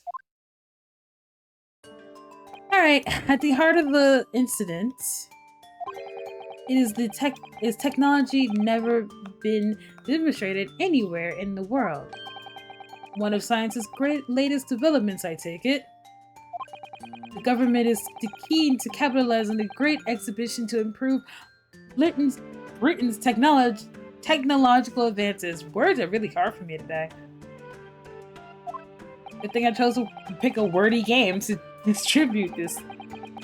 The technologically being discriminated by the accused was described as super high voltage instantaneous telekinesis. Good lord! It is designed to disassemble human subjects using extremely high voltage electricity and beam them instantly to another location where they're all subsequently reassembled. We all have those days. I have that forever, being on this planet, because English is incredibly hard. Is such a thing even a possibility? Well, I don't believe that's for sure. Disassembling people with electricity? My goodness, how shocking. Wow, lady, that's so clever. The whole idea is absurd. The hypothesis would never stand up to scrutiny. Sir, I believe you are a fellow of the Royal Society. Are you not an expert in your field? I am, and my word of the matter must be considered final. Instantaneous kinesis is poppycock.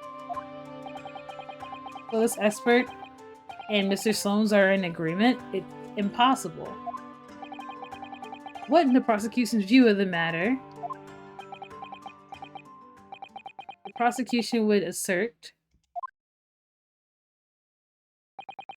that the accused instantaneous kinesis demonstration was a success. You think it was possible? What? What rot? You agree that it worked? Order! Order! The professor's hypothesis is currently under investigation by the British government. If it's deemed to have a merit of substantial research grant, would have been available. If it worked, he would have been given money. That's a high gamble. I'm thinking about it from a criminal's perspective. That's a high gamble to have.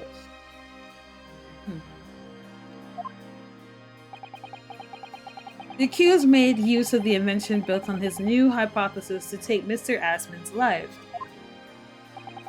in order to be the sole benefactor of the grant. Okay, this is now... more pieces of the puzzle are starting to come into play.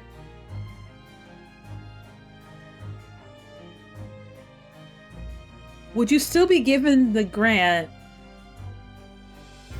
if one of the accused happens to be in prison?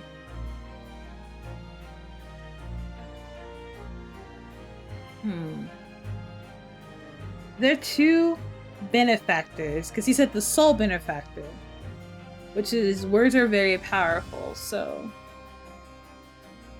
If Mr. 𝕒𝕒𝕒𝕒 wasn't actually dead, but Mr. Harebrained was in jail, and they're both benefactors, then one could claim the grant for themselves and just have all the money. As obviously, Mr. 𝕒𝕒𝕒𝕒𝕒 was about as a financial person, so of course he would know the ins and outs of what to do when it comes to money. How did he plan on doing this, is my case. That's my theory so far. But... this disastrous demonstration was no accident.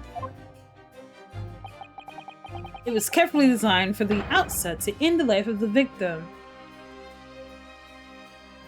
Are you playing devil's advocate here to try to save your friend?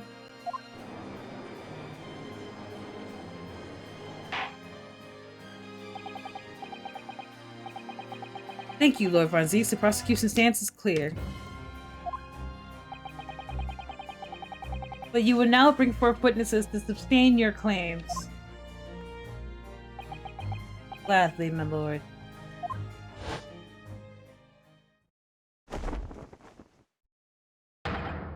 Bailiff, show the first witness to the stand.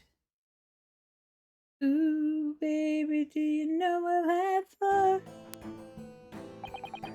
Witnesses, state your names and occupations for the court. Yes, sir. Tobias Gregson, Detective Inspector of Scotland Yard's Homicide Division. I was on duty at this demonstration on the day in question and was in charge of the following investigation. That's a lot of emotions in one. Albert Harebrained is a scientist. You were born in England, but have been carrying out research in Germany in recent years, correct? Yes, that's alright. After graduating from a university here in Britain, I went to work in Germany and made an amazing discovery, which is what brought me back here. I had to demonstrate my incredible hypothesis at the Great Exhibition. What you demonstrated was incredible, alright? An incredible explosion. But the science was a success. The instantaneous kinesis worked. Everyone saw it. There must have been done. Yet there was an incredible accident, but the demonstration of my hypothesis was a success. Well, that much is undeniable, as shown in this photograph taken by the forensic investigation team.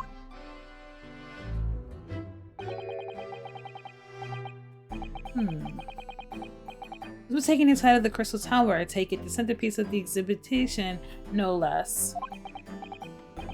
That's right, Mr. Lord. That's right, my lord. It seems the victim rammed straight into it.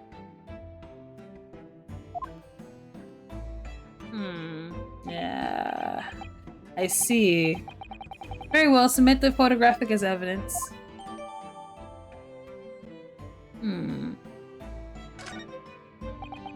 As the courts heard, the victims of the incident was Mr. 𝕤𝕒𝕤𝕤. But there have been a number of allegations made against him being put aside for the time being. He was the man who financed the research of the experiment and demonstrated it himself. I see. So to summarize the situation, the defendant is accused of taking the life of a man who funded his work. Would that be correct?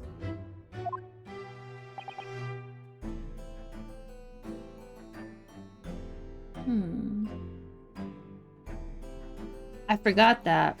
He funded it. I mean, you need to spend money to make money, I guess, but...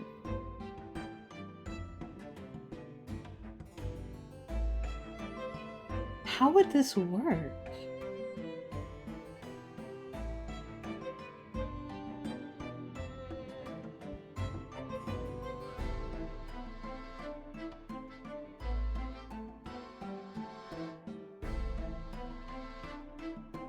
I'm sorry, I'm just like... how did this work?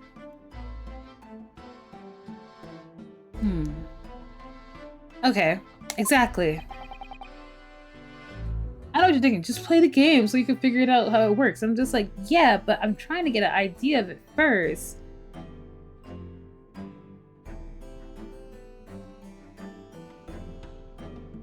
But couldn't it be that the explosion was caused by some malfunction in that apparatus used for this demonstration? That's right, that must be it. My splendid machine, my poor splendid machine!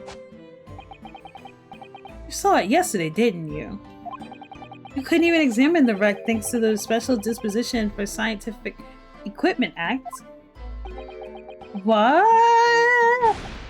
The wreckage? The wreckage? But that being the case, how can these facts be established?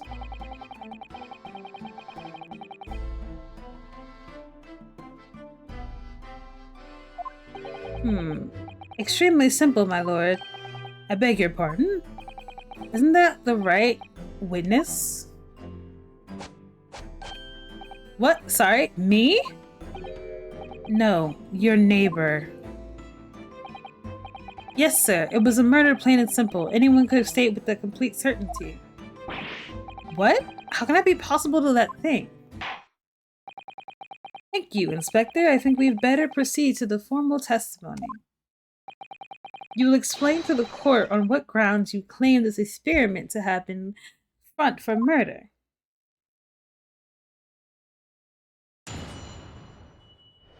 Alright, give me something to work with, people. The corpse that crashed through the Crystal Tower had a broken neck. Ooh, ow. I made a minor miscalculation at the angle of the beam projected, that's all. That was my mistake. But the postpartum examination revealed another injury, a fatal wound. There was a lesion in his chest where he'd clearly been stabbed by something sharp right in the heart.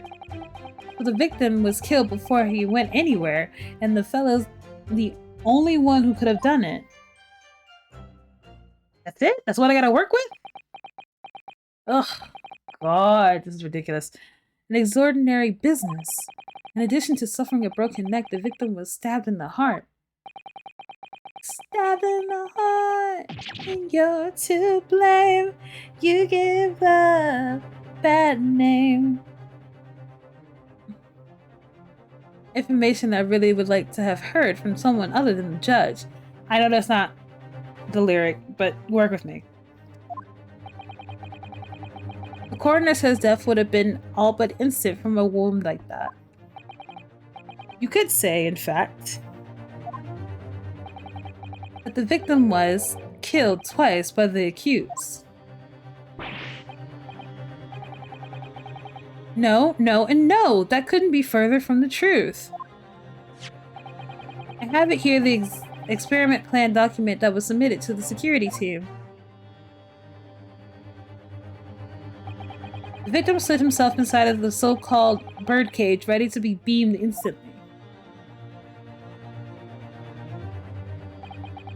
The second level of the crystal tower, about 25 yards away. Their experiment did not go according to plan, however. As the machine was put into operation, there was a large explosion. The blast caused the beam transmitted to point higher than intended. And accordingly to the kinesis resulted in the birdcage materializing in midair, from where it subsequently fell, crashing through the crystal of the tower's large round window.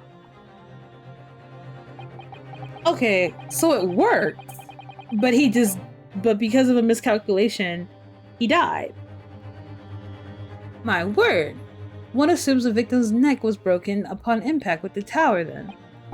I'm so sorry, I didn't mean for this to happen. The machine was just too powerful. But honestly, really, I swear, it was just an accident, a terrible accident. Unfortunately, that excuse can't save you. No, not considering the sharp murder weapon that pierced the victim's heart. Murder weapon? What are you saying? This is the autopsy report submitted by the coroner. The prosecution would like to be entered to the court record. Yeah, alright, whatever.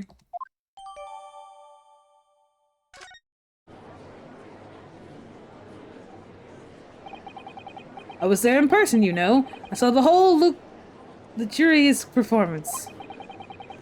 The only other person at the stage with Mr. Aspen was that disgraceful excuse for a scientist. Yeah, well, about that, hold on.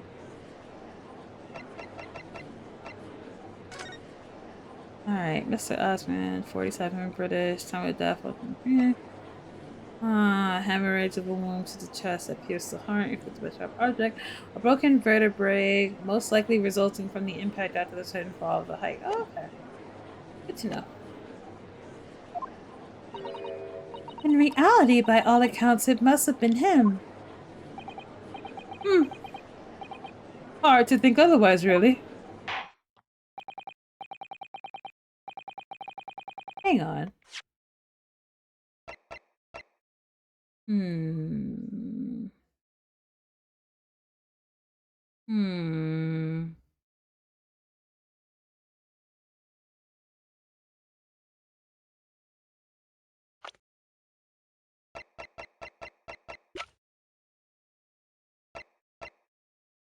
Hmm.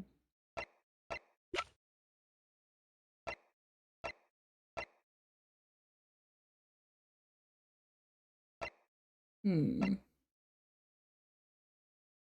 Hmm. Hmm. In my head, I'm trying to. If you're wondering what it is that I'm like humming about, it's this. Right? I'm counting all the people in my head that I've seen wear green. So I'm wondering. Hmm.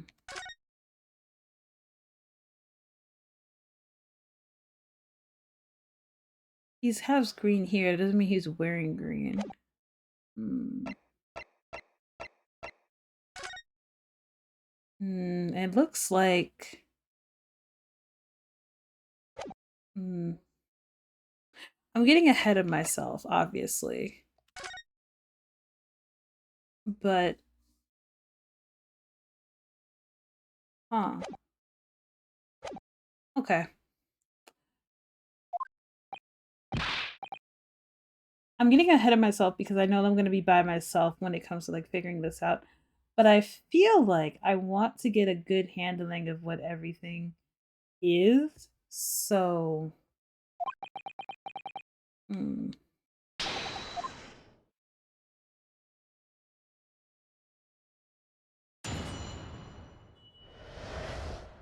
But what I want to bring up is the screwdriver we brought up. I want to bring that up somehow.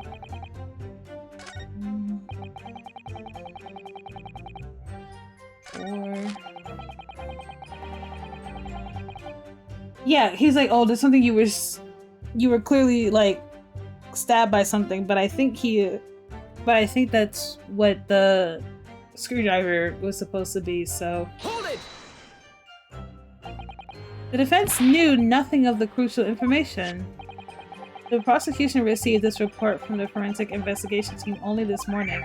That was the first we knew of it as well. I can only apologize for the impossibility of informing the defense.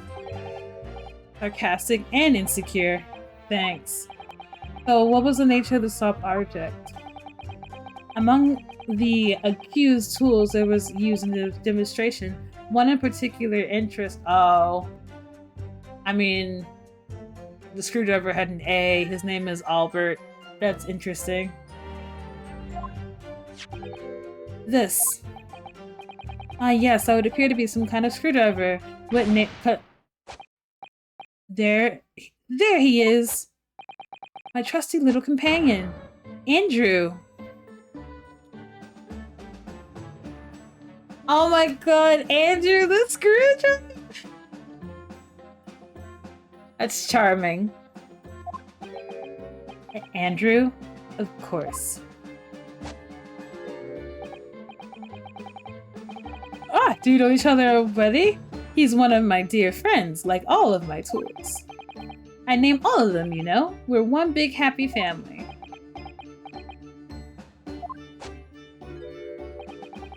Andrew's my flathead screwdriver, of course. His brother, Michael, is a crosshead. Well, it would appear that your beloved Andrew has a red stain on the shank. Ah, that isn't... It's blood, beyond all reasonable doubt. No! And that's not all. Can you stop posing like that? You're literally being accused of murder. The large sharp shape of this Andrew fellow is completely consistent with the victim's wound. What?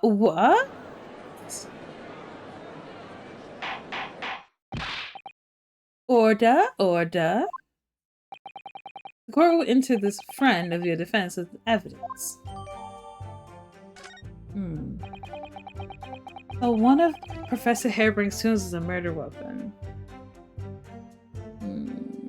Interesting. Great.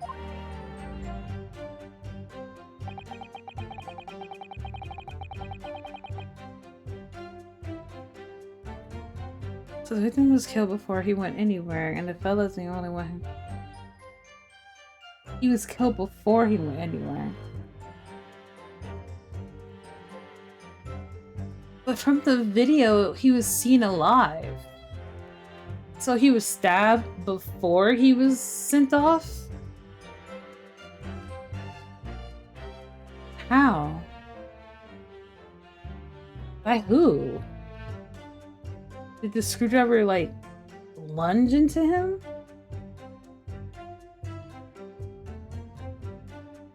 Are you saying that during that whole commotion, he was like, and he's like stabbing and just sent him off? Interesting. Hold it! What grounds do you have for saying that? Huh, do you really need to ask? There were only two people in the public experimentation stage in front of the whole crowd. The victim, Mr. 𝕤𝕒𝕤𝕤, and the accused, Professor Harebrain. And we know for certain that before the experiment, the victim was alive. That's right, I saw him with my very own eyes. Furthermore, following the explosion and kinesis, nobody went anywhere near the body. In other words, only some... Did he just say Great Scott? Yes. Excuse me. Professor Hairbrain, do you have some information that would be relevant here? Professor. Sorry. I was calculating the optimum coefficient of the electrolysis to separate molecules in the human body. And the victim stand is the best place for that? It seems as though you might have something to say about the Inspector Grayson's last remarks. Yes, that's right. Of course. He just said that nobody could have done it, didn't he? Yeah, that's right. Who else could have stabbed the victim, eh? I don't know, but there's no way that could be possible if stabbed Mr. Aspen, you see. Eh? Explain, please, Professor. Of course, this is a cold-hearted policeman may not be aware, I suppose. But humans are warm-blooded mammals with blood running continuously through their veins. I have heard.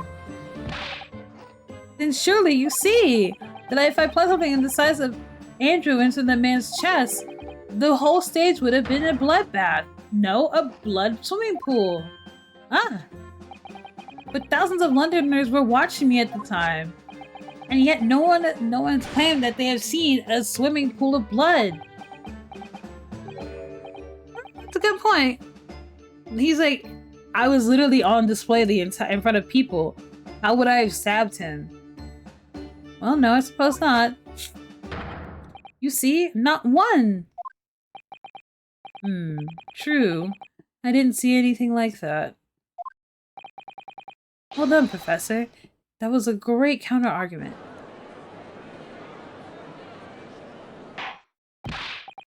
Order!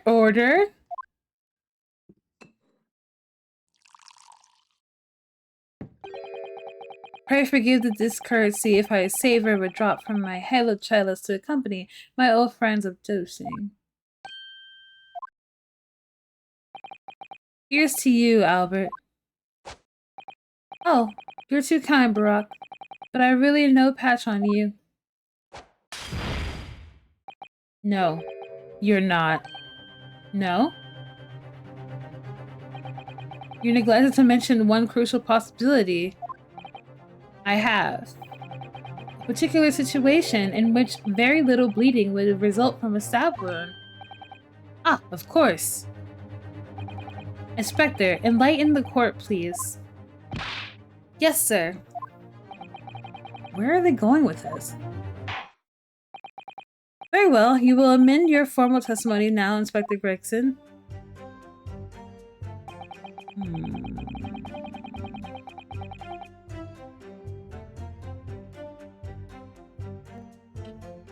So now I have to look at this thing. The screwdriver. So let's give it a good whirl around, shall we? I do think that is impressive.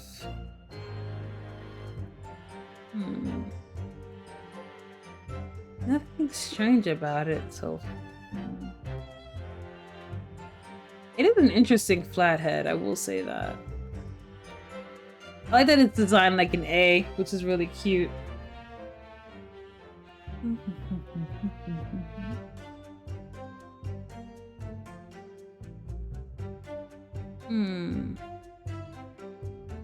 Nothing's weird about it. I guess we just gotta look at it again. Oh, it looks like we're right beside each other, like we're discussing it. I've seen this unusually shaped handle before. The same screwdriver that was lodged in the grill of the floor of the kinesis machine, which could be important information, so I should definitely make a note of it.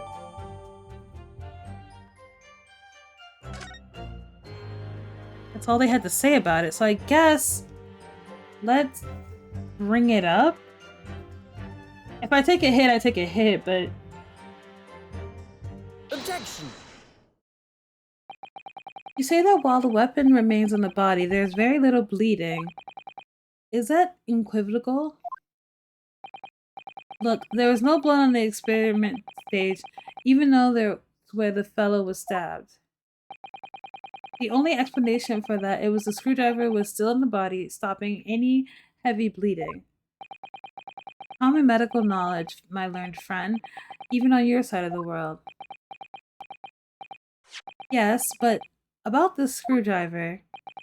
The thing is, we actually saw it at the scene ourselves, on the experimentation stage. What? It was on the floor by the wreckage of the machine, poking through the metal grill. I went to pick it up, but the detective here stopped me. Isn't that right, Inspector Gregson? Well, now you've come to mention it, yes. Inspector, are we to understand that you permitted the defense counsel to investigate? That you've contrived the special distinction for scientific equivocation? That long act!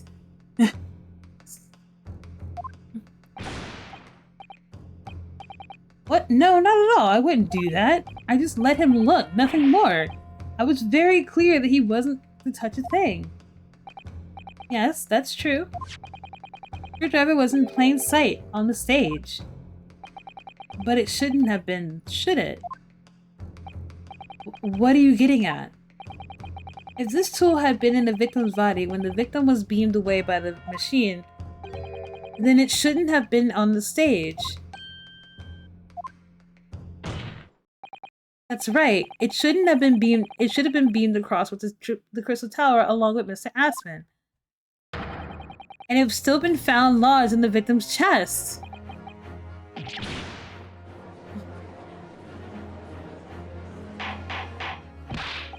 Order! Order! How do you explain this, Inspector? I don't... It looks as though everything in the victim had on his person moved with him when he was beamed. If the screwdriver was still in his chest when the instantaneous kinesis occurred, obviously that should have been beamed with the destination as well. This is such a strange situation. Even though people are saying that this is an instantaneous kinesis and scientifically impossibility, we're using baseless arguments on the assumption that it did actually take place. Alright, time to tighten the screws here.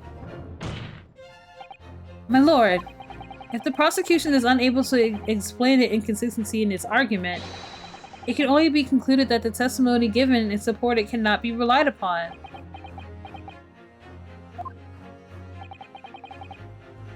Lord Von Zieg's stuff. What? I'm making your case. Do you have something to say, witness? Yes, I knew it. It bears out. The equations hold. Mr. Naruhodo, don't worry. What? Without delving into details, there is no inconsistency. What? Even if Andrew had been launched in Mr. Aspen's chest, my trusty tool wouldn't have moved. Andrew remaining on the stage is consistent with my calculations. What?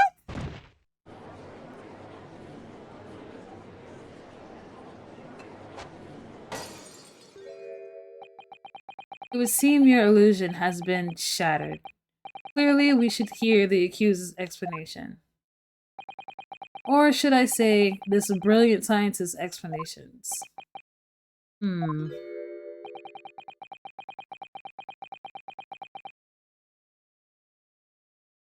Sir, do you want to win this case or not? Like, shut up.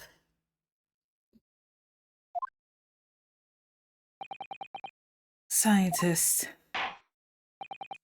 Very well, the defense will testify yet again and provide us a scientific explanation as to why the inconsistency asserted by the defense fails to hold. In the name of Apollo, I will, my lord.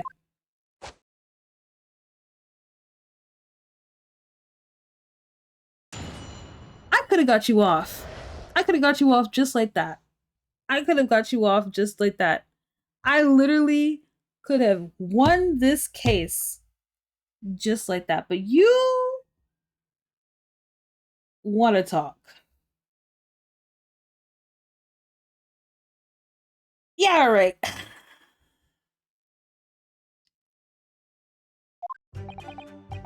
To be clear, I was on the stage. To be clear, so I'm still at the stage of gathering data in my research. My hypothesis states that kinesis cannot transport metal, though. Hence, the metal weapon would have stayed put. In other words, the point just raised by Mr. Naruhodo isn't an inconsistency at all. Mr. 𝕒𝕒𝕤 was the patron of my research. Without him, my work wouldn't have been possible. Now I have a duty to protect the incredible machine that we built together.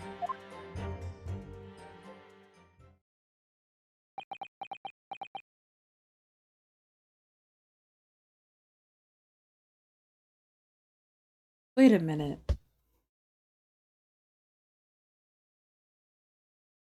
Metal can't come through.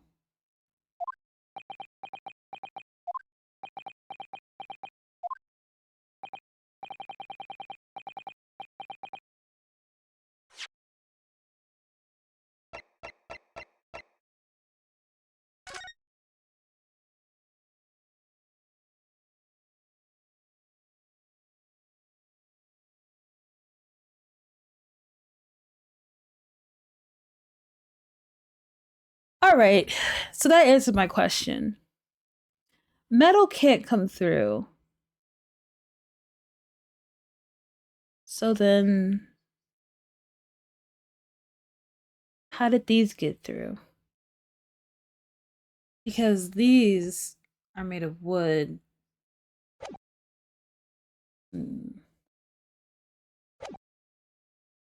So the thrust of your testimony, Professor, is that based upon his hypothesis, metal objects cannot be moved by the method of instantaneous kinesis.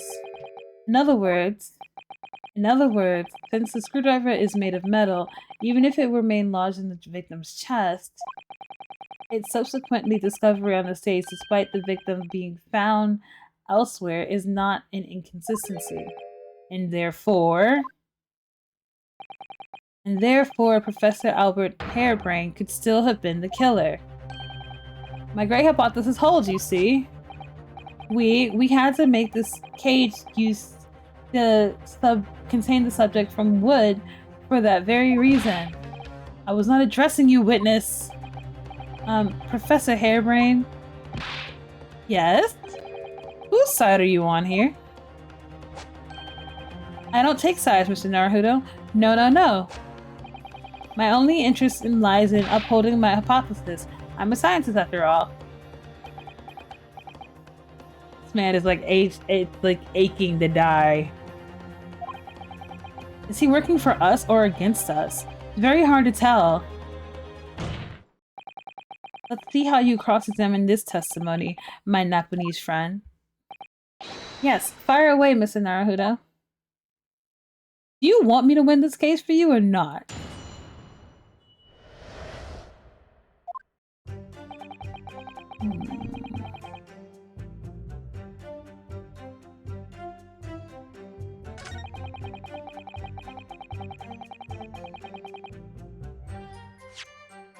Right, so that's why I want to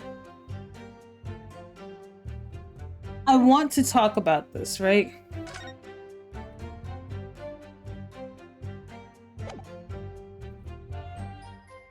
Objection! Professor Harebrained, you say that according to your hypothesis, nothing made of metal can be beamed by instantaneous kinesis using the machine that you've made, is that right? Yes, that's right. Spot on. Exactly correct. In that case, I'd like to ask you to have a look at this photograph that was taken at the scene. And particularly, I'd like you to pay attention to the victim's face. You can see clearly that Mr. 𝕒𝕒𝕤 is wearing a pair of spectacles. Very fancy ones, too. With a metal rim. What? Metal? No! Metal can't... That's not... Metal? No!